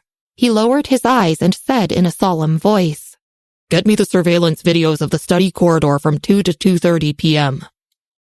Sergeant Baldwin was well rested. After eating lunch, he followed Christopher's instructions and read the travel guide for places near Austria. Miss Miller, there's a big underground city nearby. Do you want to go to tourist destinations like that?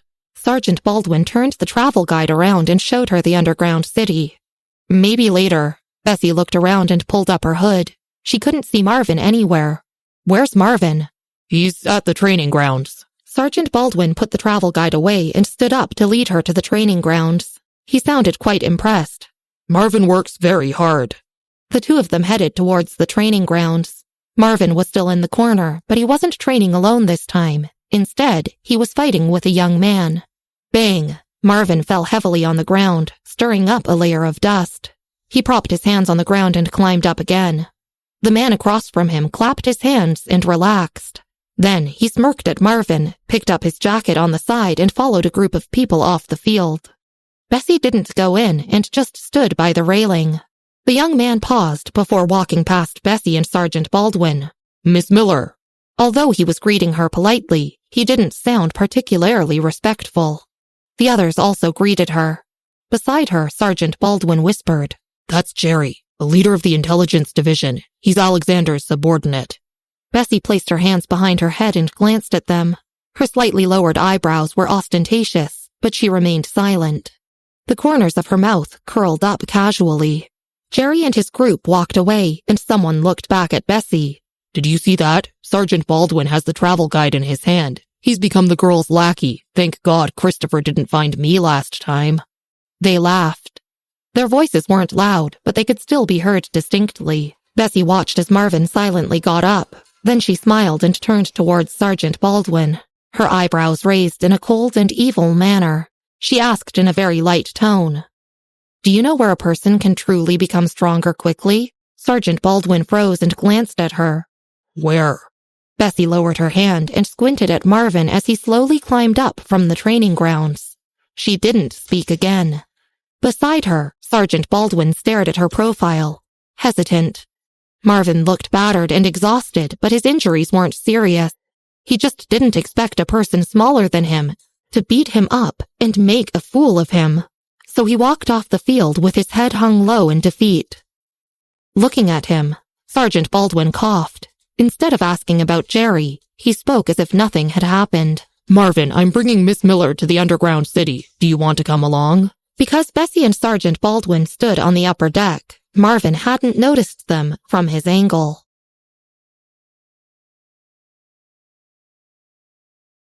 Episode 184, The Underground Arena. Hearing Sergeant Baldwin speak as if nothing had happened, Marvin secretly sighed in relief. They might not have noticed the incident. My clothes are a little dirty. I'll go back and change them first, Marvin said. Bessy leaned against the woodpile behind her, her eyes squinted while playing a game on her phone. Without looking up, she replied in a plain tone. Okay, hurry up. She sounded normal as well. Marvin heaved another sigh of relief. Okay. He quickly returned to his room and changed his clothes. He lived on the first floor of the old castle in the middle, besides Christopher. Sergeant Baldwin stood beside Bessy and watched as Marvin left. Unlike Marvin, he had climbed up from the bottom, step by step. Although he wasn't powerful enough to enter the law enforcement division, he was still considered capable in the recruiting division. He hadn't experienced the same disparity that Marvin now felt, and so he couldn't understand his feelings. But he could empathize with the pressure placed on him. Within a few minutes, Marvin returned. Let's go. Sergeant Baldwin took the car keys out of his pocket and led them out the gate. Not far away, a group of people was also walking in the same direction. Christopher walked in front, followed by Alexander, a young blonde woman, and several leaders. The leaders were talking enthusiastically to the young blonde woman. Bessy reached out to pull her hood down. Both parties had already seen each other. When Carrie saw Marvin and Sergeant Baldwin, they weren't extremely familiar to her. However, she had some impressions of Marvin from seeing him in the chamber just now. He was probably not an important person, so she simply averted her gaze quickly. As for Bessy, she directly ignored her. She thought they would bypass these three people, but unexpectedly, the group around her stopped. Sergeant Leone said politely and respectfully, Miss Miller. Even Christopher stopped and bowed to Bessy. Then he asked carefully, Miss Miller, are you going out to play? Sergeant Leone's lips twitched involuntarily at the word play. Yeah, Bessy responded lazily. Sergeant Baldwin, watch Miss Miller well. Christopher turned to Sergeant Baldwin and asked where he was going. Then he carefully gave him instructions again. Alexander had already heard of Bessy from Marvin. Miss Miller, he said and looked at Bessy curiously. Bessy pulled on her down jacket hood, covering her face and revealing only her delicate jaw. Her face looked extremely pale against her black clothing. Some people had such good-looking features that even if their faces couldn't be seen clearly, others couldn't help but notice. This is Alexander. Christopher immediately introduced him to Bessy. I was going to bring him to visit you tonight. In front of Bessy, Alexander coughed and maintained a serious attitude. He introduced himself solemnly to her. Alexander held a reputation beyond just Austria. Even in the world of hackers, his name was like thunder piercing the ears. This was why Carrie was willing to join him. She didn't know which force Alexander was loyal to in Austria, but the forces that could hire him were not small players. After entering the estate and seeing the red spider lily on the gate, she had already guessed his power. As expected, his status was high. The other men respected Christopher and Alexander very much. Aside from their mysterious boss, this was the first time Carrie saw Christopher and Alexander behave so respectfully to another person, especially a woman who seemed to have little power. At first, she hadn't even paid attention to her, but now she couldn't help but take a second look at Bessy. However, she really couldn't see anything in her. Christopher said a few more words and didn't stop Bessy for too long. He stood and watched as Bessy and Marvin left. Why does Marvin look like his wife just died? Alexander put one hand in his pocket and raised an eyebrow. Christopher glanced at Alexander and said sternly, Alexander, don't talk nonsense. Alexander nodded and looked away. He wanted to inquire about Bessy, but temporarily held himself back in front of all the people. After Bessy's group disappeared, Christopher continued taking Carrie around the whole estate. Sergeant Baldwin spotted Bessy's black car at the gate of the estate the moment they came out. He drove while Marvin sat on the passenger's side. Fastening his seatbelt, Marvin turned and glanced in the direction they had come from. Who's that blonde woman? Do you know her? He glanced at Sergeant Baldwin. After entering the estate, Marvin suffered several heavy blows, especially today, after seeing Alexander bring back a woman. She was so capable that even Alexander entertained her personally. Marvin felt like a random cleaning servant in the estate was probably better than him. Yeah, someone in the recruiting division told me before. Sergeant Baldwin turned the car key and slowly drove into the avenue. That's Carrie, Alexander's protege. She's a hacker. At the back, Bessy was playing with her phone when she heard the word hacker. Looking up, she expressed her interest. Hacker? Seeing that Bessy was interested, Sergeant Baldwin quickly sat upright and answered. I heard that she's a hacker and the latest member of the Hacker Alliance. Her most recent feat was breaking into the Kremlin and retreating safely. Alexander said she's only a little behind him in terms of skill and is very powerful, so he's preparing to add her as a new member of the intelligence division. There was a hint of awe in his voice. After all, no one would disrespect a powerful hacker. Marvin listened in awe as well. The Hacker Alliance didn't sound like a simple organization. But he glanced at the rearview mirror and wondered, was she better than Bessy?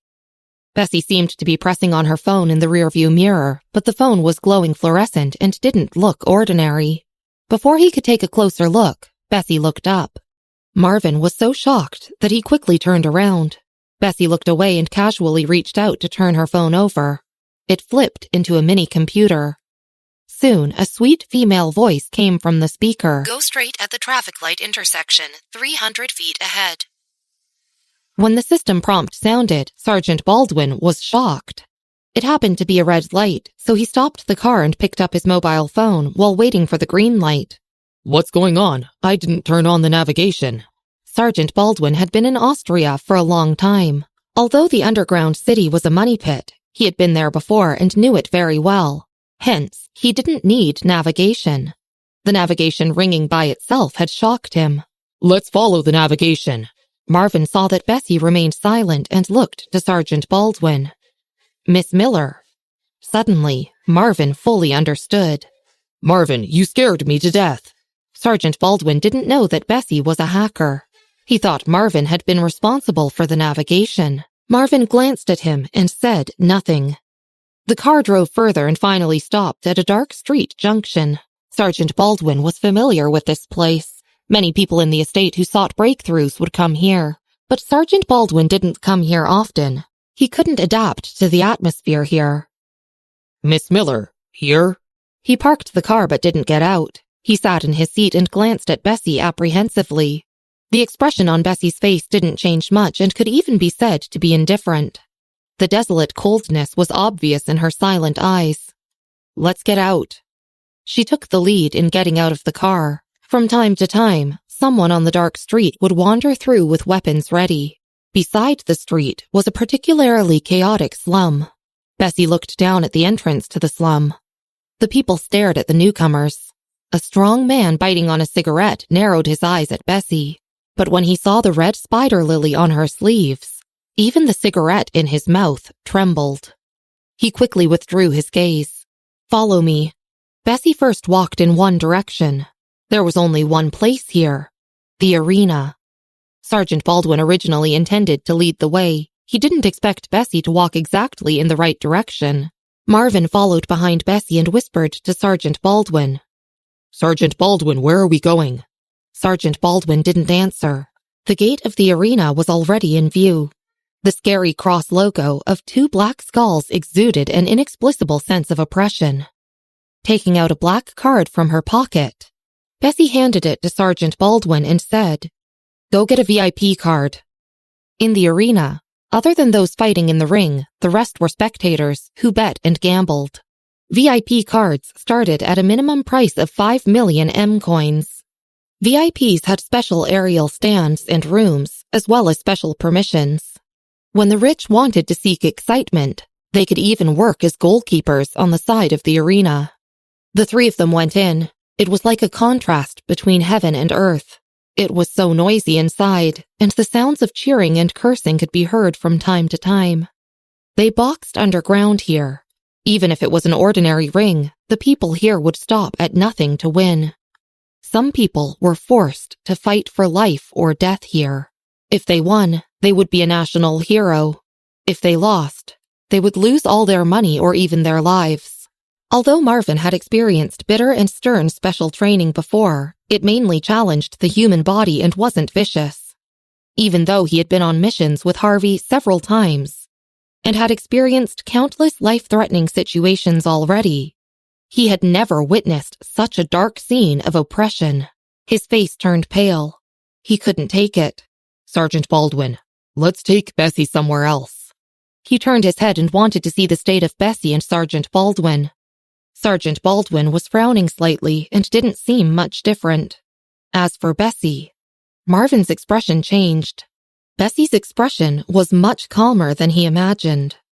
We'll leave after one match. Do you have a cigarette?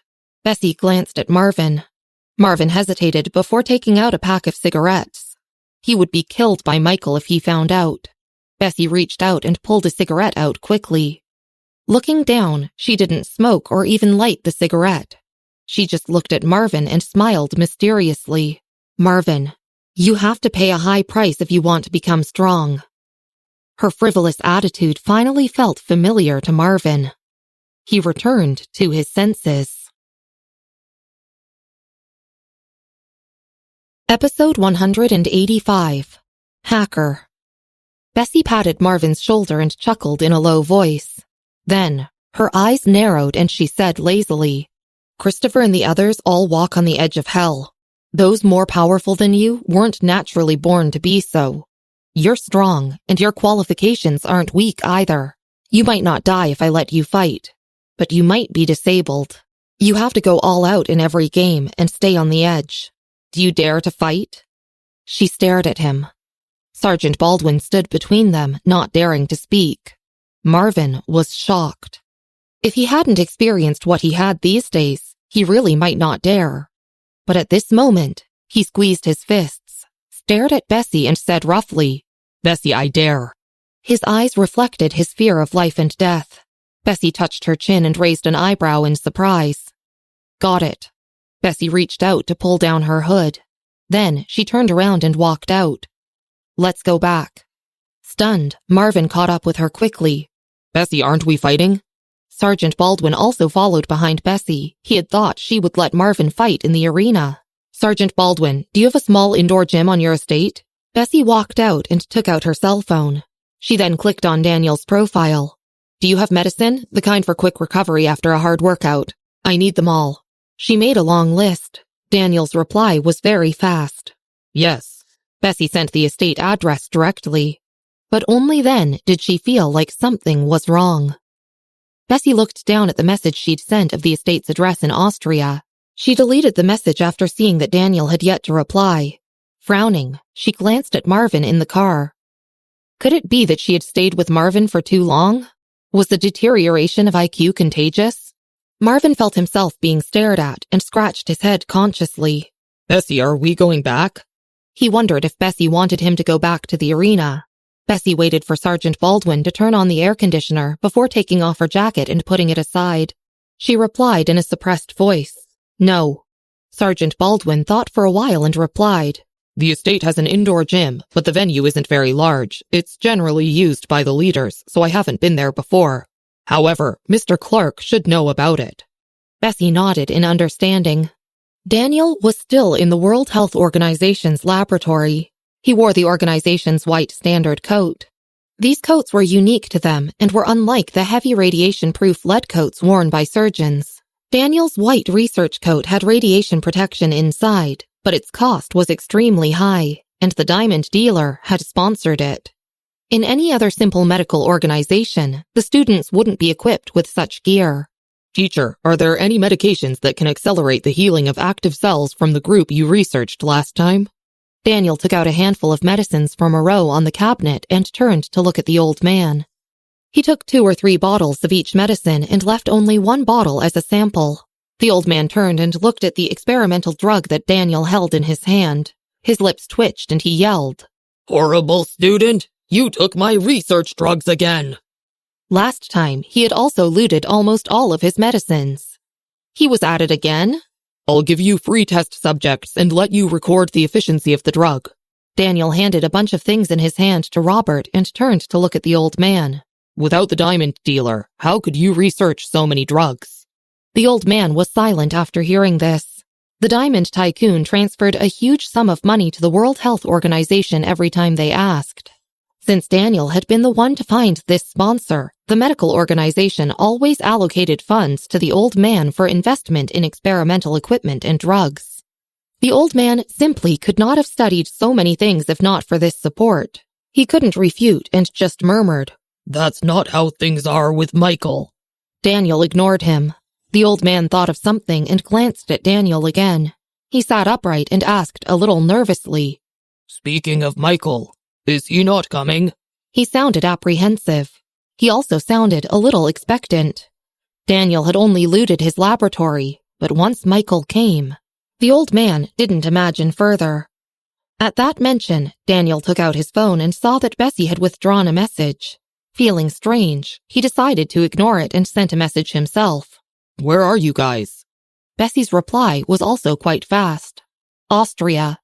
Then, she quickly sent another message. The World Poker Tour's headquarters was in Austria. She asked Daniel to send the medicines over there. Daniel looked sideways at the old man and chuckled. He has arrived in Austria. The World Health Organization was in Austria. The old man was stunned. Daniel glanced at his phone again. What message did you just withdraw? Did you do something stupid? Bessy didn't reply and just sent him a smiling emoji. It was already night when Bessy and the others returned to the estate. Michael was still in his study. He had removed the documents off his desk and placed a computer there instead. He was looking at the surveillance videos. There was only one surveillance camera on the stairs. Mr. Kramer and Bessy passed by each other in less than 1 minute, but Bessy stood at the stairs for a long time. Outside, a servant knocked on the door. Bessy is back. Should I lay out dinner? They asked, peeking in. Michael nodded before exiting the video and standing up. The dining room was on the first floor. In the past, only Christopher, Bessy, Michael, and Marvin ate together, but today, Alexander joined them. Does the estate have a small indoor gym? Bessy picked up a piece of chicken and glanced at Michael. Holding his fork but only taking a few bites of rice due to a lack of appetite, Michael said, There's a gym on the first floor. Nobody goes there, but you can if you want to. Okay. Bessy put her phone on the table and nodded.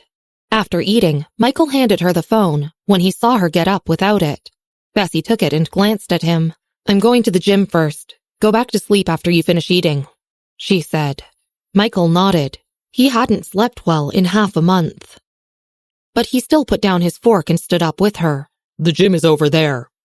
Christopher, who had put down his fork and was about to stand up to lead Bessy to the gym, looked down and picked up his fork again.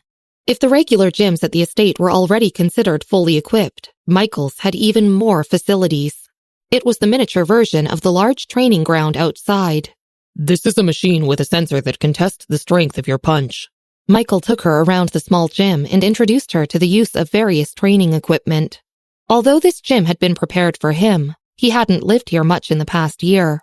This was his first time in the gym, but he was clear about the facilities inside. Bessy originally wanted to bring Marvin here to experience it personally, but she also wanted to test those force sensors. The highest record on the sensor was 910. However, since it was Michael who brought her here, she thought for a moment and decided not to try it. Instead, she nodded casually. Okay, I'll come back tomorrow. Let's go back. Michael was waiting for her to try it and raised an eyebrow when he saw that she had no intention of trying it out. He asked lightly, Aren't you trying it? No, I want to play games. Bessy looked away and walked out. She turned around and raised an eyebrow when Michael didn't follow. Michael smiled at Bessy. Let's go back then. On the second floor in Bessy's room, Bessy returned and turned on her computer. At this time, Marvin knocked on the door and handed Mary's pot of flowers to her. The pot of flowers needed to be taken care of every day. Usually, Marvin wouldn't enter her room at night. But today, he just wanted to return the pot of flowers to her. Wait for me on the first floor at 7 o'clock tomorrow morning, Bessy said calmly and reached out for the pot of flowers. Marvin nodded and retreated silently. He didn't return to his room and went to the training ground outside instead. Bessy turned around after he left. She opened her game page. Samuel's voice sounded from the speakers, calling her to play one round. Bessy pulled out her chair and sat down. Instead of immediately starting to play, she opened a document first. Wait for me, I'm writing something. Okay, I'll play the first round. Samuel was easygoing. Picking up his mouse and clicking on a match with his opponents, he suddenly remembered something. You're having an outing in Austria? Did the chef that Marvin posted about start a barbecue restaurant? I think he does barbecue well, he said casually. Bessy asked while typing, What chef? Although she had Marvin's account, she didn't have the habit of reading his posts. Hence, she didn't know that he had posted a video of the mercenary leader barbecuing, but she faintly remembered it after hearing Samuel speak about it. 2 days ago, your chef gave you a barbecue in the wilderness, Bessy replied. He probably won't open a restaurant. She was drawing up a training plan for Marvin. About 3 minutes later, she realized something was wrong. Narrowing her eyes, she opened her editor page and checked the estate's Wi-Fi. Someone was trying to check on her through the Wi-Fi. Other than that, Michael's system had been touched as well. This person is too daring. Bessy leaned back in her chair and closed the document. She directly opened the search engine. The computer game page was minimized and the screen turned black with a lot of white text on it. Lines of code jumped up on the screen. At the same time, in the row of guest rooms at the back of the castle, the blonde woman sat in front of her computer. She had just invaded Bessy's wireless port from the Wi-Fi, but had yet to retreat completely. All of a sudden, her screen turned black. Episode 186, A Package from the World Poker Tour. For Alexander to think highly of her, Carrie's superior knowledge of computers must be at the level to dominate the industry. The only person she feared in the whole estate was Alexander. She definitely wouldn't dare to hack Alexander's computer. But the others in the estate weren't of much concern to her.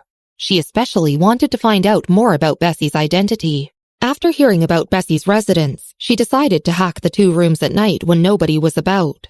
But before she could invade Bessy's terminal, her computer screen suddenly turned blank. She froze for a moment before typing a string of code. The indicator light on the computer was still lit, but the screen simply didn't respond. As a hacker, Carrie naturally knew that her computer had been hacked. The person hacking her computer was more skilled than her. She couldn't even respond to the attack. Carrie leaned back and felt a thin layer of sweat on her spine. Was it Alexander? No way. Even if it was him, he wouldn't be able to hack her so quickly that she didn't even have time to cope. While she was still scared witless, the other party suddenly withdrew without making any further moves. Stunned, she started typing again and sighed in relief. But she couldn't help wondering, who could it be? Was it that man Matthew that Alexander had mentioned today? Back in the States, Samuel had finished his game. He asked, Bessy, are you done? Yes, don't rush me. Bessy exited the search engine, which showed the location of the rooms around the estate. The 3rd-floor guest bedroom in the building at the back. Wasn't that where the female hacker brought back by Alexander was staying? She narrowed her eyes. Samuel was still hurrying her, so she slowly took control of her deck and joined his team. While the game loaded, she continued writing her training plan for Marvin. On the other side of the estate, Alexander didn't return to his room and went to Christopher's room instead to report on the situation. The members of the Hacker Alliance are more mysterious. Alexander pulled out a chair and sat down. They're peevish and rarely listen to orders. Carrie has a clean background, but her arrogance is her shortcoming. Christopher poured a glass of water and nodded in understanding. I can see that. It was understandable for a 20-year-old woman to be arrogant after obtaining so many achievements. Let's observe her for a while more. Christopher took a sip of water and then put down his cup. We'll wait until the assessment next month. I agree. Alexander nodded. He picked up his teacup and suddenly thought of something. Where's the EA series of robots the man from the recruiting division saw at the auction house? They're still waiting to be checked. Someone will bring them to you tomorrow morning. Christopher had also been notified of the robot. Alexander was very eager to give the robots a try and was about to ask where the research room was when his phone rang. It was a call from the estate's technical department.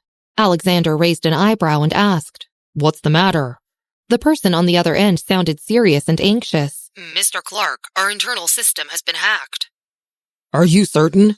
Alexander got up from the chair, his eyebrows raised. Talk slowly, I'll be there soon. He took his coat and was about to leave. Christopher also stood up and asked him what was going on. There was a problem with the estate's security system. It seems it was attacked by someone. I'm going over to take a look. Alexander put on his coat and hurried out. The firewall he had installed in the estate was from the president of the Hacker Alliance. Not many people could attack their system successfully. Only a few master hackers could attack such a system.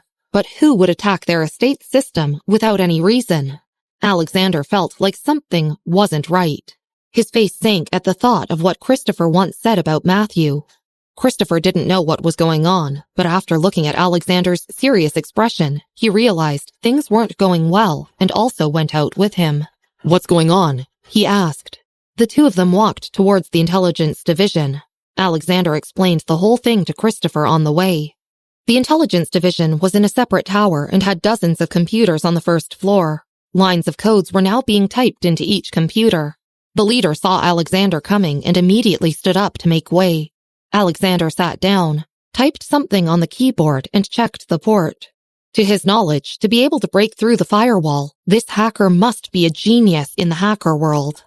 He had come prepared to give his all against the hacker, but before he could even give it his best shot, the opponent retreated easily. Alexander was always composed, but at this moment he was a little dazed. He continued investigating based on this line.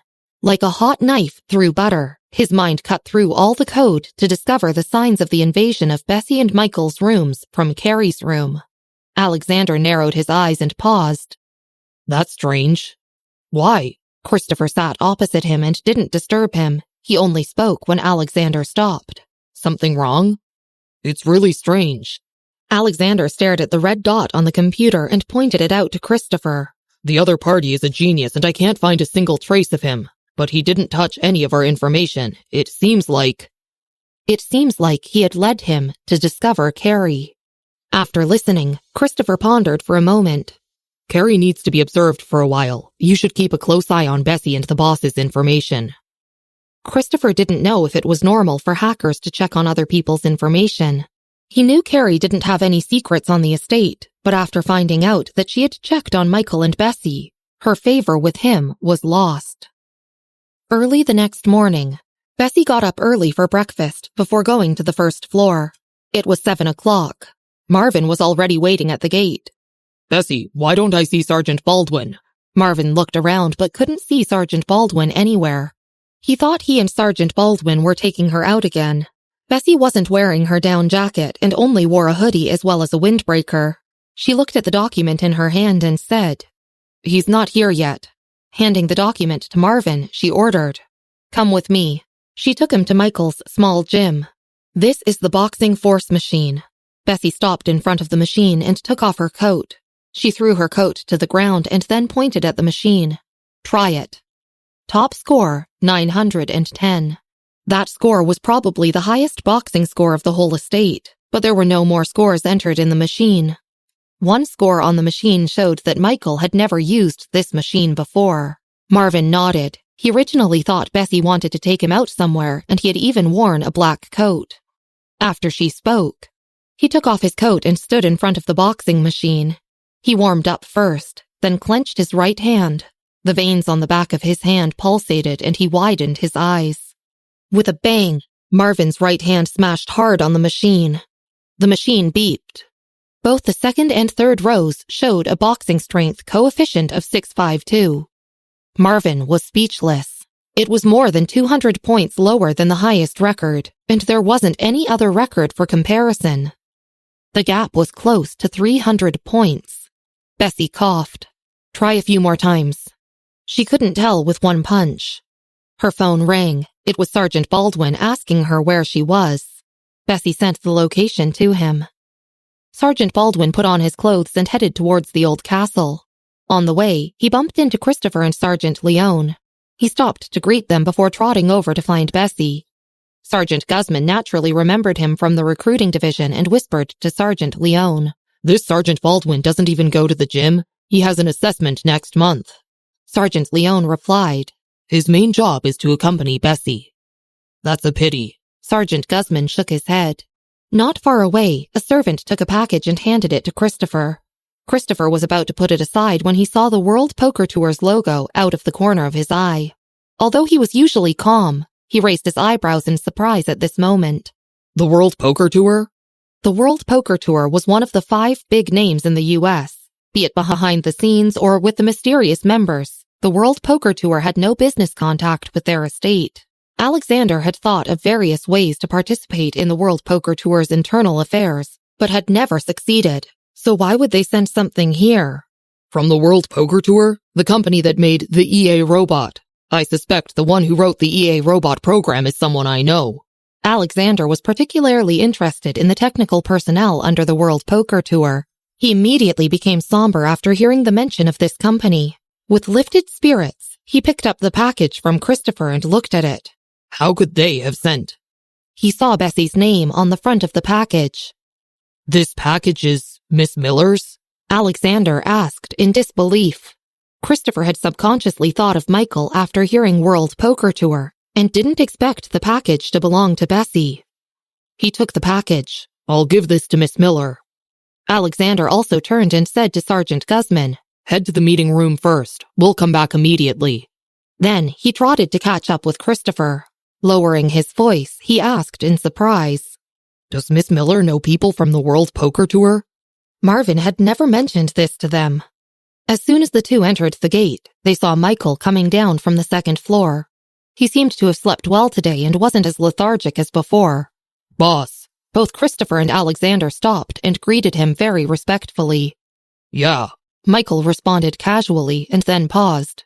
Is this her package? Episode 187. Emotional Progress and Refreshed Data. Christopher handed the package to Marvin. It's Miss Miller's. I was about to send it to the gym. Give it to me. Michael reached out and looked up at them. I was about to look for them. Since Michael was delivering the package personally, Alexander didn't dare follow him and harass Bessy.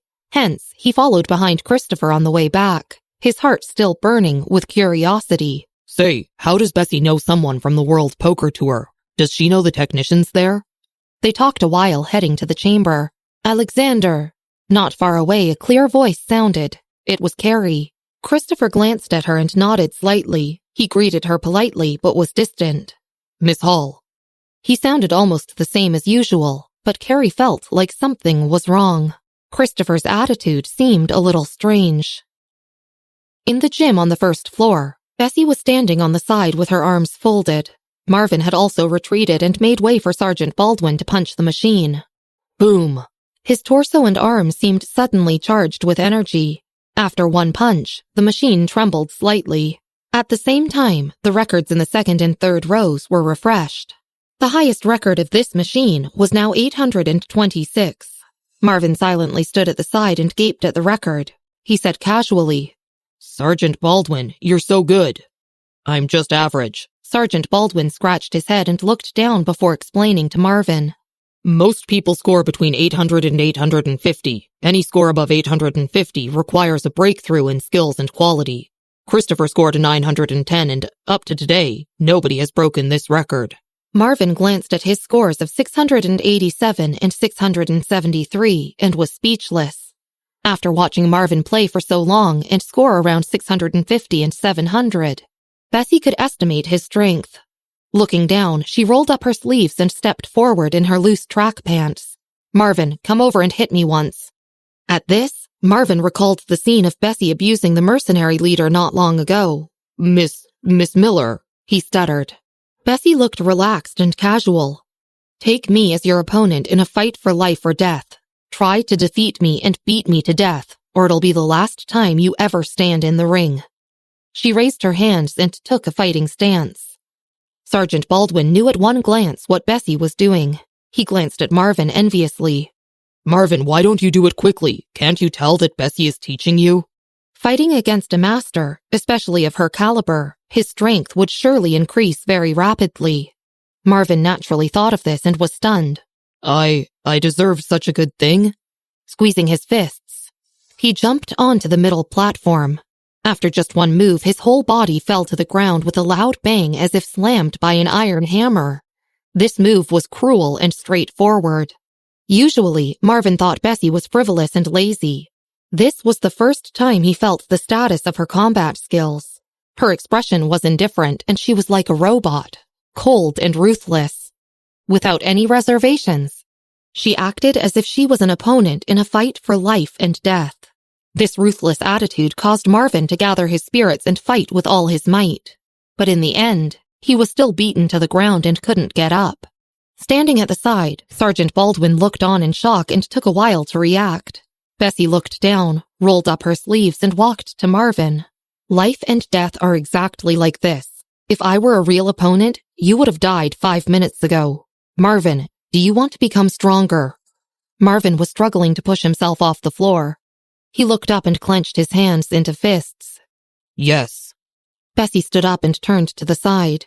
Before she could speak, Michael, who had been leaning against the door, walked in and opened the package he was carrying. He stood next to Bessy and looked down at the package. Quickly, he found a white medicine bottle marked 47 and threw it to Marvin. 2 pills. After thinking about it, he said to Sergeant Baldwin, Get him a bottle of water. Oh, okay. Sergeant Baldwin finally reacted. He got a bottle of mineral water from the lounge and handed it to Marvin. While Michael gave instructions, Bessy stood at the side coldly, her hands in her pocket. Her eyebrows were drooping and she didn't speak. Do you have a pen and paper? Michael asked Sergeant Baldwin. A stack of paper and a pen were on the stool not far away, brought over by Bessy. Sergeant Baldwin ran over and picked them up. After giving instructions and recording the state of recovery to Marvin after taking the medicine, Michael picked up Bessy's coat, which had been thrown to the side, and reached out to put it on her. Then he grabbed her hand and took her out of the gym. Instead of going up to the study or heading downstairs, he took her to the top floor. The top floor was a garden with a huge glass cover overhead. It separated the floor from the cold air and yet allowed direct sunlight in, ensuring that it wasn't cold. There were iron chairs there with soft cushions on them. The top floor overlooked the whole estate. Michael asked her to sit on one of the chairs. Bessy seemed to sense the atmosphere and subconsciously took a step back. With one hand clasped on her wrist, Michael glanced at her and said, Sit down. Let's talk. His voice was rather soft. Bessy looked up and wanted to abandon this unnatural atmosphere. Talk about what? Michael took out a cigarette and put it in his mouth. He didn't light it, but his voice changed as he talked around it. 3 years ago, why did you suddenly disappear? I went back to find Scarlett. Bessy turned to look at him. She had thought she might never be able to say anything about this. She had thought it would be buried deep in her heart forever until it rotted to ashes and couldn't be dug up. But for some reason, it didn't seem particularly difficult to talk about it now. Oh. Michael nodded, then pointed at the low wall behind him, implying she should sit down. Bessy looked at the gym not far away downstairs and said faintly, I miss everyone, but I wasn't enough. I couldn't dig further. Michael's hand twitched against the wall. I could have saved them, Bessy said. You were only 12 years old. It was impressive enough to save one person. Michael felt distressed and reached out to turn her head. He stared intensely at her and continued.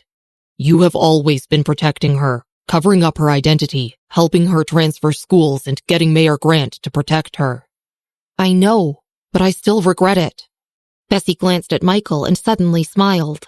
It wasn't a casual kind of smile, but a rather brilliant smile that caused her eyes to shine brightly.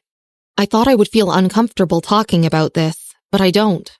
If you had contacted me back then, Michael looked at her and said quietly, maybe I could have dug for you. Bessy was speechless. She coughed and avoided his gaze. I didn't think about that. Michael thought she was rather justified. Seriously, he had pondered about this for 3 years, but she hadn't even thought of it. If only you had thought of it then. Michael lowered his head and rested his chin on her shoulder. Bessy glanced sideways at him. In that instant, she really couldn't imagine what it would have been like if they had followed through on the appointment 3 years ago. They might have rescued the 3 of them and even went to the professional game together. Then there wouldn't even be Toby now. Let's go and find Marvin. Bessy patted his shoulder.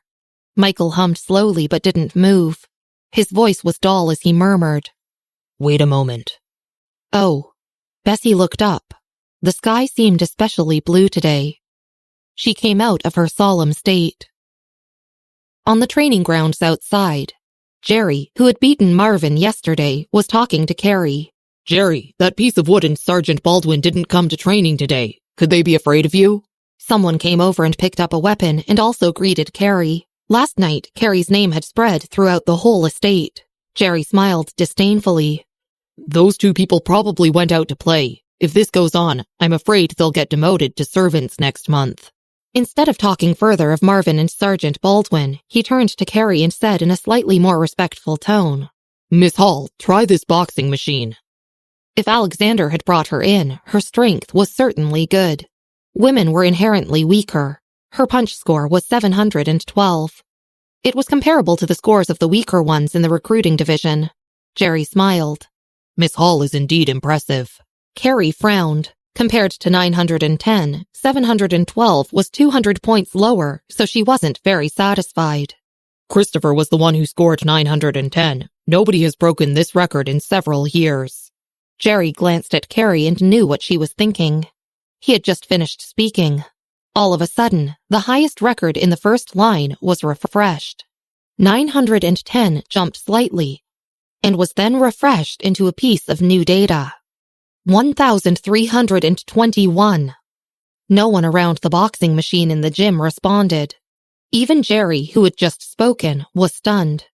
Everyone around the machine fell into a strange silence. 1,321. It was 400 points higher than Christopher's record. It was of a completely different world from the scores of 0 to 400. With any score above 400, 50 points would make a world of difference. Christopher's boxing power generally varied between 880 and 910, and he was also in a bottleneck period right now. His strength was extremely terrifying and nobody had managed to surpass it for so many years. But someone had surpassed it now and even scored 1,321. Carrie, who had scored 700, had yet to respond. She had hit with all her strength just now to make a first impression on the people of the estate, so her wrists and arms were numb. This was already her limit, so she hadn't tried another punch. Only those who had tested their full force knew what a terrifying number 1,321 was. Jerry. A man beside Jerry couldn't help but pull on his arm and swallow hard. Who hit this? Jerry also took a deep breath and continued staring at the machine. With this score, it was probably the boss. Episode 188. EA3 System Loading. Other than Michael, Jerry really couldn't think of anyone else who could make such a nature-defying achievement. Hearing this, everyone else on the field sighed in relief. If it was Michael, then it wasn't that astonishing. But the score of 1,321. They still couldn't help but look away. In the gym on the first floor, Bessy finished her blow and blew on her fists. Beside her, Michael walked over with his hands in his pocket and raised an eyebrow. 1,321? Not bad. Marvin and Sergeant Baldwin closed their gaping mouths and were speechless. Not bad? The two men had seen how fierce Bessy was. She hadn't used many skills when fighting the mercenaries, so it was unexpectedly reasonable for her to score a 1,321 on strength. 1,321? This force can even destroy wooden tables. Sergeant Baldwin said quietly. Marvin glanced down at his own body. Although he had already been tortured badly by her, it seemed she had gone easy on him. He pursed his lips and said, Bessy, again. Sergeant Baldwin held a pen and a notebook in his hands and recorded Marvin's physical condition. He wasn't a doctor and he had never studied medical sciences before, but he had wrestled before and had suffered several injuries from wrestling before, so he was considered well-versed in injuries. Hearing this, he frowned. Marvin, aren't you being too hard on yourself? Why don't you take a break first and fight in the afternoon or tomorrow? Can you even move now? Bessy had been vicious just now. Even if he hadn't suffered an internal injury, he suffered physical pain. Sergeant Baldwin could tell the extent of Marvin's injury. Of course. Marvin raised his arm and took 2 steps forward to swing a fist. I feel just like in the past, and my body doesn't hurt anymore. He demonstrated this to Sergeant Baldwin. An hour ago, he clearly couldn't lift his arm, but now he could even turn it around at will. Sergeant Baldwin subconsciously glanced at the pile of medicine on the ground and suddenly realized something. The origin of these medicines was probably not simple. With this kind of magical medicine, coupled with the constant training of being on the edge of life and death with a ferocious trainer, as long as he wasn't a blockhead, any man could become a master. Thinking of this, Sergeant Baldwin recorded in his notebook and glanced at Marvin. He was jealous at this moment. Bessy told Marvin to wait. Then reached out and took a look at Sergeant Baldwin's notebook. By the way, Daniel asked me to ask you. Bessy suddenly remembered something and glanced at Michael. When are you going to the World Health Organization? Michael looked down and pondered for a while before replying, When are you done playing? At least until next month? Bessy glanced at Marvin. He had a solid foundation, but his potential was still untapped. 1 month of uninterrupted special training would probably do it for him. Then we'll wait. There's no hurry, Michael said slowly. You don't have to bother about it. I'll tell him personally. Bessy nodded and continued to fight Marvin. Michael stood aside and left after watching Bessy happily beat Marvin. In the past 2 days, many people had discussed Carrie. She had scored 700 plus, which was rare and much higher than the usual explosive power of girls. It should have been the main topic of discussion for everyone, but the sudden score of 1,321 had stolen the limelight instead. People from all divisions in the estate who received this news went to the nearest training ground to witness the 1,321 score on the boxing machine. Several people even took pictures and posted them. After an hour, Sergeant Baldwin's EA3 robot finally passed the test and was sent to the meeting room. Hearing this, Alexander rushed over. There was only one EA3 robot in the package, and he turned it over for half a day but couldn't find a manual or the like inside. He turned the robot over and didn't dare to act rashly. Such high-tech things would lock themselves if messed with, so Alexander scratched his head and instructed his men. Get Carrie here.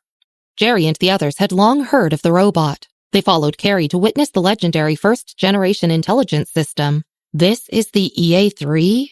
Carrie walked over to Alexander and carefully observed the robot. EA3 hadn't been fully popularized yet, but the Hacker Alliance already received news that the EA series robots ran on a system that was completely artificial intelligence. Modern technology had reached its peak. Anyone well-versed in the computer sciences would want an EA robot to study. The people of the intelligence division surrounded the EA3 robot all afternoon, but no one dared to act rashly. Alexander sent the news to the president of the Hacker Alliance and tried to contact the insiders of the World Poker Tour. He wanted to ask them, did this intelligence robot come with instructions? Do you have the contact information of the insiders of the World Poker Tour? Alexander glanced at Christopher. Speaking of this, Alexander remembered how the World Poker Tour had sent a package to Bessy in the morning. He would ask her about it at dinner. Christopher thought for a moment and shook his head. We don't have any business with the World Poker Tour at all. Most of the World Poker Tour's business was in the US, and they barely extended their reach here. On the other hand, the estate's business was generally in Eastern countries.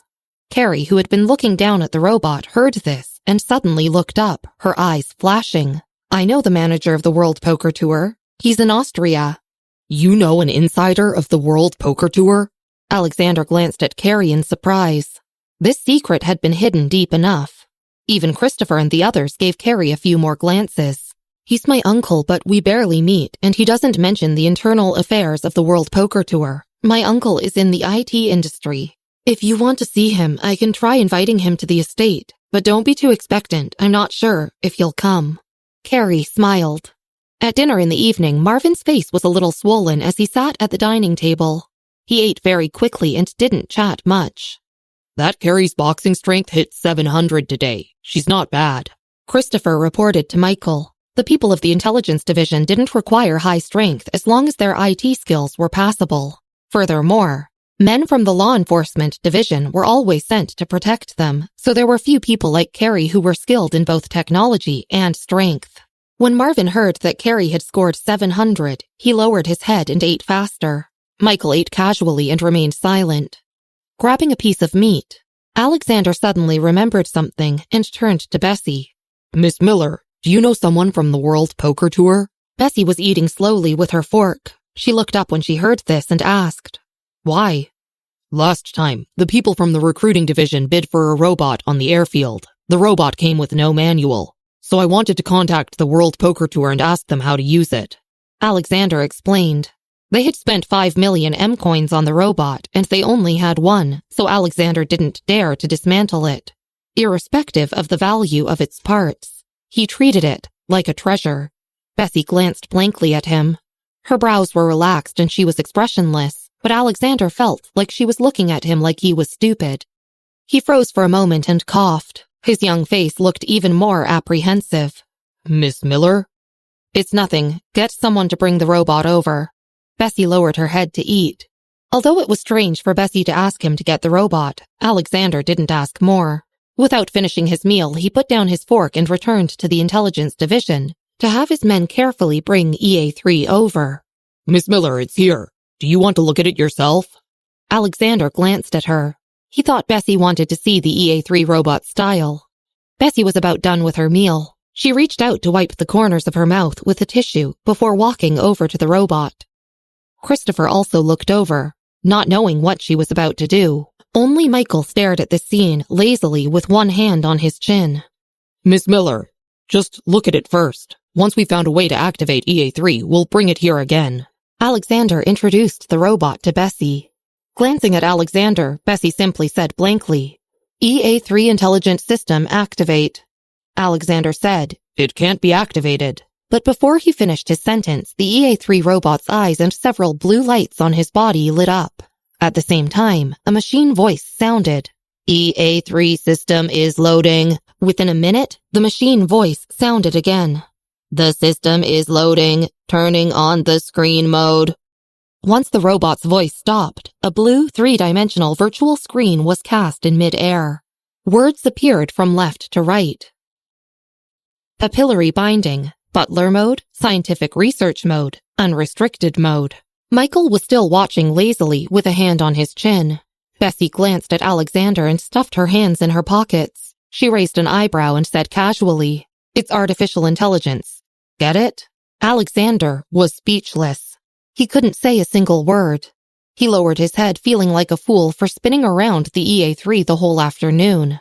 Christopher also put down his fork in surprise. These days, many IT companies had developed intelligent systems, but many were pseudo-intelligent, and even if there was a chat system, it still needed a master switch to turn on. They had researched the whole afternoon and had even gone to the auction house. They even wanted to go to the World Poker Tour to ask for instructions. But in the end, it could be turned on with one sentence. Only Marvin glanced at it calmly and finished the last bite of rice in his bowl. Bessy, I'm going to the gym. He put down his fork and bowed to Bessy and Michael with his swollen face before leaving. Bessy nodded. Go on. Marvin paused when he passed by Alexander, who was still stunned.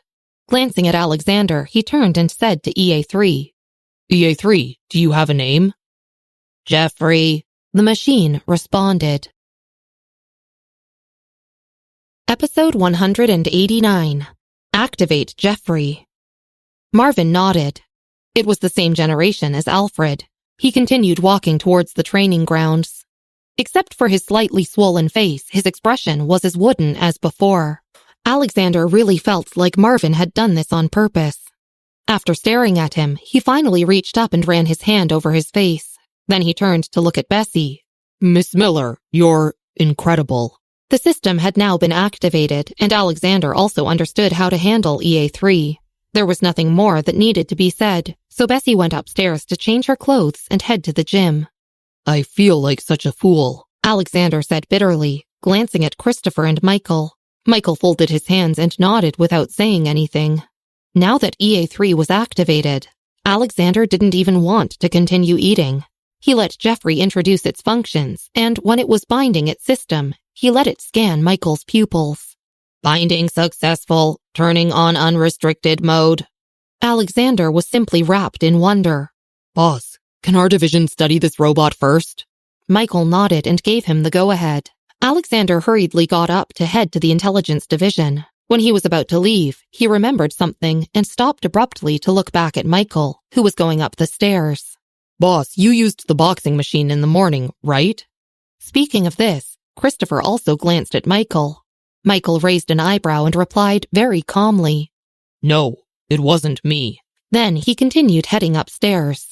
When Alexander heard this, he paused and turned to Christopher. Did I just hear wrong? If it wasn't Michael, who else could score 1,321? Christopher was also silent for a while. He knew about the mercenaries, while Alexander didn't. Maybe it was Miss Miller. Christopher pondered for a moment before saying very seriously. Staggering, Alexander looked up slowly. Are you serious? Christopher glanced lightly at him. Alexander was speechless. He was dead serious. Bessy was still training Marvin. Daniel had sent a large pack of medicines this time. Sergeant Baldwin felt like he could never take so many medicines in his entire life. But today, Marvin ate a few pills of various medicines. It amounted to about 40 or 50 pills, far exceeding the amount an ordinary person should have in a week.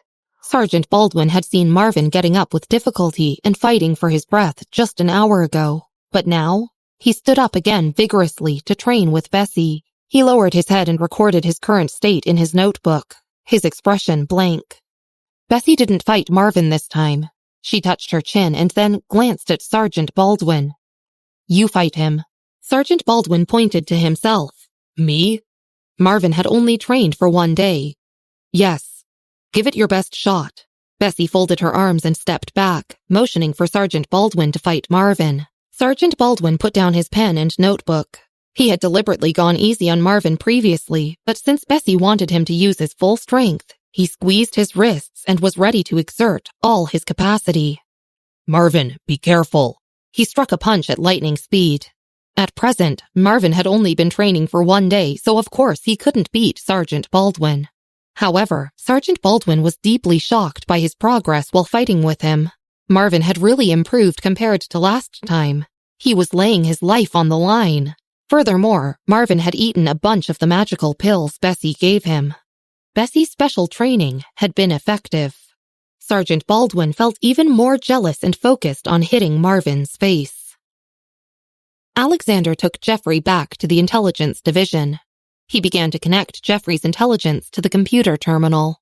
Jeffrey stood beside him, almost the same as in the afternoon. Christopher glanced at it. He didn't understand code very much and only played with Jeffrey for a while before leaving. After a while, Jerry came in with his computer. "Mr. Clark, the auction house has replied." They hadn't dared move Jeffrey in the afternoon, and other than Carrie's uncle, Alexander had also asked Jerry to contact the auction house and ask the owner for instructions on the robot. Jerry had only just gotten a reply.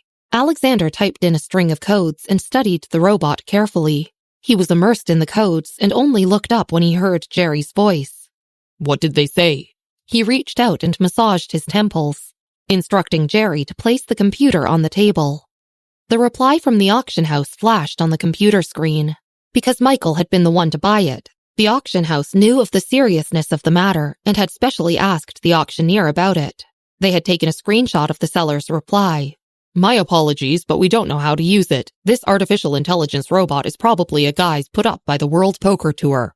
Otherwise, why are there only 3 EA robots? Thank you to the buyer who spent more than $5 million to buy our EA3. Then there was the official reply from the auction house. "Our apologies, dearest Mr. Jerry." Jerry thumped the table angrily and his eyes flashed red. "Mr. Clark, this auctioneer has obviously taken us for a ride. I must find out who he is." How dare they mess with them? Alexander's temper was just as hot as the others. The whole intelligence division had bad tempers and easily held grudges.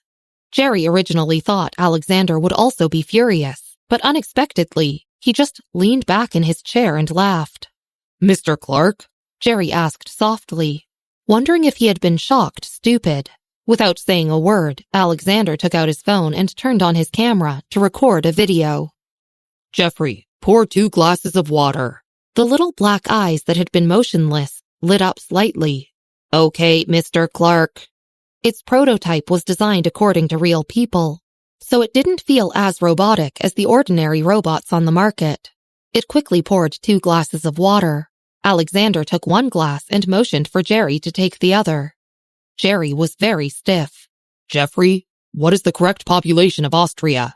He continued commanding it casually. 20 seconds later, a black 3-dimensional projection screen appeared in front of Jeffrey. The top row showed the total number of people, while the bottom showed the ratio of men, women, and children. There was even real-time data. Jerry was speechless. What the hell was this robot? Was it a hacker? Why did the World Poker Tour even sell this? Even he couldn't count the population of Austria so quickly. "Okay, go and charge yourself." Alexander stopped recording and sent the video to Jerry. He raised his chin and said, "Send the video to the seller at the auction house." Alexander put down his phone and then continued studying the code. He knocked on the keyboard and said, "Oh yes, by the way, tell them to thank the seller for selling this invaluable artificial intelligence for only $5 million. Really." While waiting for the code to run, the more he thought about it, the more he felt like something was strange. Had Bessy and Marvin seemed too familiar with Jeffrey? He took out his phone and sent a message to Christopher. "Is Bessy an insider of the World Poker Tour?" He wanted to die thinking of the shocking thought. Jerry sent the video and turned to look at Jeffrey again before leaving. At this time, Carrie also came to find Alexander. On the way, several people bumped into her and called her respectfully, "Miss Hall." Carrie nodded lightly and walked directly to Alexander. Her voice was clear and suppressed with excitement. "Alexander, my uncle has replied to me. He knows EA3. Carrie had contacted her uncle the moment she went back to her room, but her uncle was very busy and they had very little contact. After finally getting his reply, she immediately rushed over to find Alexander. "My uncle said it might be a little troublesome." Carrie put her phone on the table and looked up at Alexander. Her eyes lit up. Alexander copied a small simulator, typed in a string of codes with one hand, and smiled up at Carrie. He reached out and snapped his finger. "Jeffrey." Carrie was taken aback at this moment and was still at a loss. Alexander had been so anxious in the afternoon, but why was he so calm now? She was wondering about this when behind Alexander, a robot slowly came out. Jeffrey turned to Alexander and said in an obviously mechanical voice that was somewhat laced with a bit of disdain, "Mr. Clark, do you have any orders? I'm still charging." "It's okay. You can go back and charge," Alexander said softly before finally hitting the enter key. Jeffrey looked at Alexander again. Then he went back to charge himself. Touching his head and leaning back once Jeffrey had left, Alexander turned towards Carrie and said, "I have already activated EA3. It's called Jeffrey." Carrie finally looked away and turned back, her blonde hair shaking slightly. Her defined and delicate face showed disbelief. "How did you activate EA3? "It wasn't me. It was Miss Miller." The simulator on the computer started, so Alexander sat upright and stared at the computer simulation screen. "She knows how to control EA3. These 2 days in the estate, other than Alexander and the boss, Carrie had heard about Bessy the most. Standing there, her eyebrows twitched. However, the next second she was shocked by the simulation system on Alexander's computer. Staring at the entire single-series simulation system, Alexander took a deep breath and turned to look at Carrie. "This is a piece of program code I got from linking Jeffrey to the computer, but I haven't fully solved it yet. Can your uncle come to the estate?" With such a magical program, not only Alexander but every other hacker who saw it would surely be eager to communicate with the creator.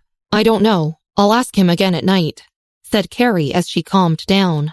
Alexander nodded, then turned back to his computer. "Come and see this string of codes. By the way, did you bring your computer?" Episode 190, Marvin's Revenge. Bessy gave special training to Marvin for more than a week. She had already tried many of Daniel's medicines. On the 12th day, she asked Sergeant Baldwin to fight Marvin. She didn't watch them and went back to her study to practice writing. "Miss Miller, this is a package from the World Poker Tour." Christopher knocked on the door and came in. He glanced at Bessy's workbook. Although she was left-handed, her writing was really pretty. Each stroke was vigorous with style and outlined her willfulness. She still practiced such good writing every day. Christopher sighed secretly.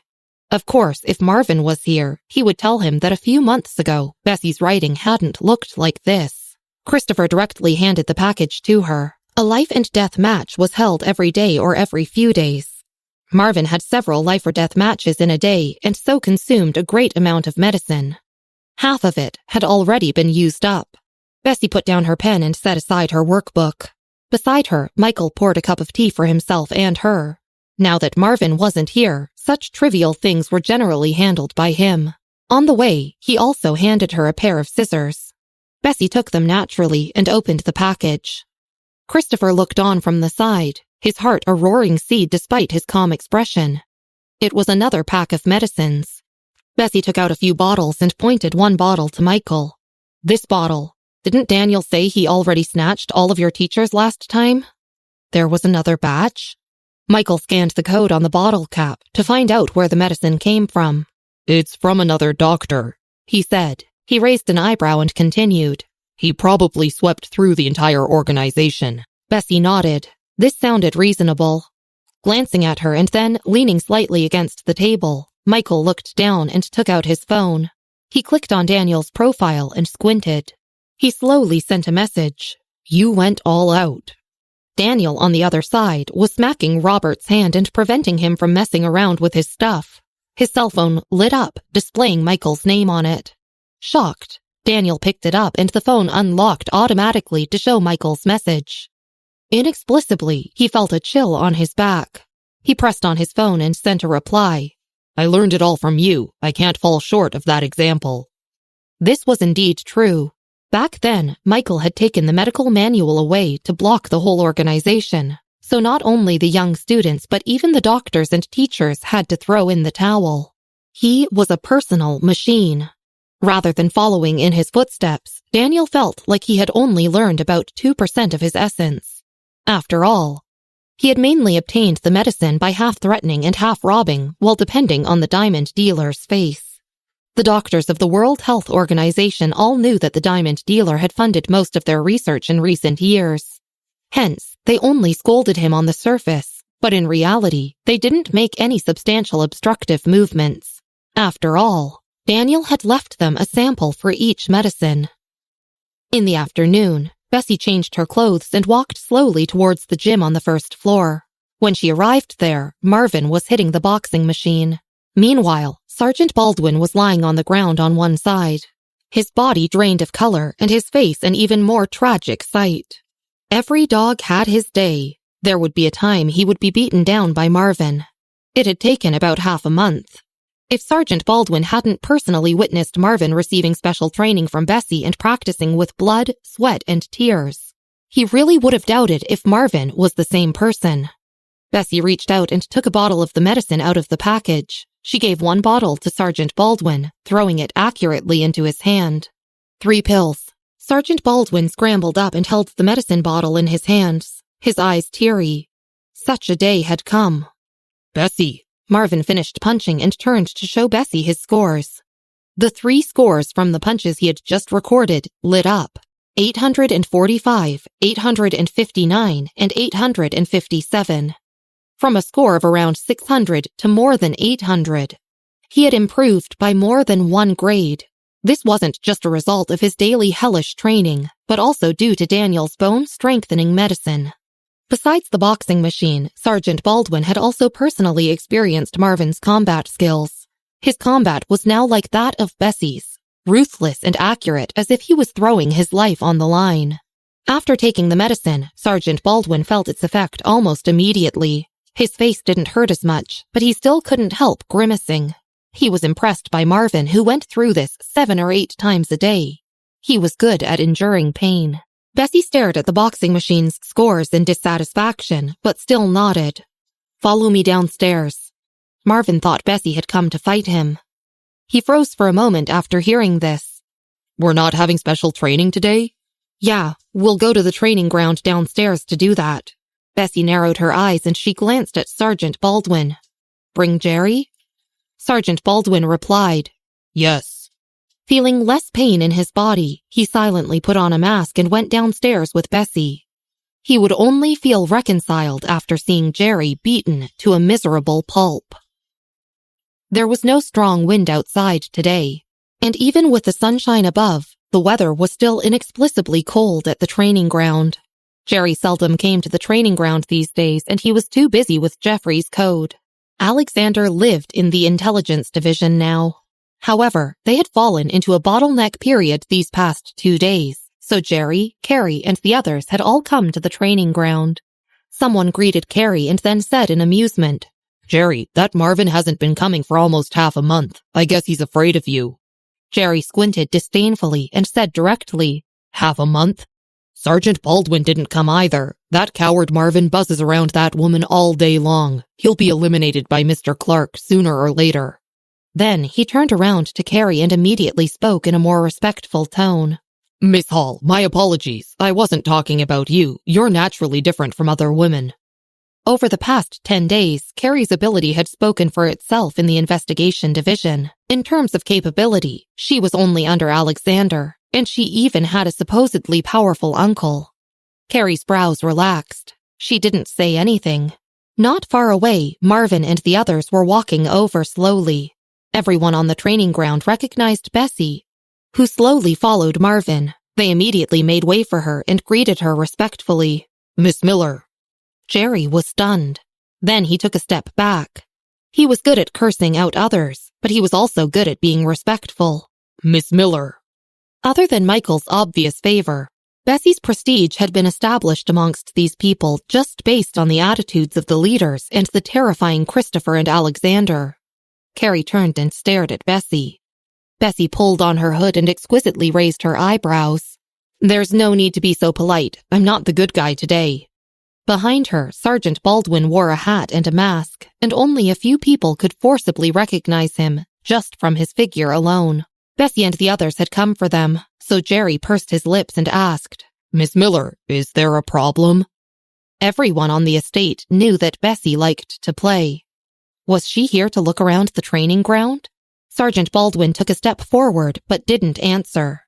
Not far away, a young man hurried over. He rushed directly to Carrie excitedly. Miss Hall, Mr. Clark asked me to find you. Progress has been made on Jeffrey's code. After reporting this, the young man saw Bessy. He immediately took a step back and politely greeted her. Miss Miller. Bessy's hand was still in her pocket. When she heard him, she frowned slightly and glanced at the young man. Are you studying Jeffrey's code? The young man nodded and was about to say something. However, while standing coolly, Carrie, who had yet to speak, finally said, Go back to Alexander first. We haven't cracked the code yet. Bessy directly interrupted the young man and simply said lightly, without looking at anyone, You can explain how far you're at now. This was directed to the young man. The technicians belonged to the intelligence division in the estate, so normal people really couldn't understand the talk of code or how to solve it. The young man scratched his head and opened his mouth, not knowing where to begin explaining to Bessy. Bessy might not understand if he explained it from the beginning, and he wanted to rush back to see Alexander's simulation results. Standing on the side, Carrie watched the young man coolly and smirked. She remained silent and turned in the direction of the intelligence division, her blonde hair swaying slightly in an arc. Okay, you can go. Bessy looked away. The young man followed behind Carrie busily. Miss Miller, I'll go back to the intelligence division first then. This person. Marvin was originally thinking of the challenge, but he frowned when he heard their conversation. Bessy looked down and smiled lightly. It's okay. They won't be able to solve it. That's good. Marvin felt more at ease now since he knew how good Bessy's computer skills were. However, Sergeant Baldwin didn't know. He stepped forward and asked in a low voice, Why can't they solve it? Mr. Clark is very powerful. I heard that Miss Hall is very capable as well, and is second only to him. Bessy didn't speak and just surveyed her surroundings. There was a bench a few steps away. She put her hands behind her head and slowly walked over. Because they're rookies. Bessy sat on the bench and looked up at Marvin. Marvin clenched his hands into fists, his dark eyes full of perseverance. He took a step forward and stared at Jerry. I want to challenge you today. Seeing that Bessy wasn't speaking to him, Jerry had gone to the weapon rack to take his weapon. But he was stunned for a moment after hearing this and felt like he had heard it wrongly. What did you say? I want to challenge you. Marvin's face was blank and his words were concise. The people around Jerry exchanged glances and lowered their voices. Is this Marvin looking for torture? He dares to challenge you? Besides the fact that Marvin hadn't been to the training ground this month, even if he had, he was far from being Jerry's equal. Jerry also narrowed his eyes. He didn't think of this, but looked at Bessy with deep eyes. Marvin had challenged him, but why was Bessy here? Did she want him to show mercy?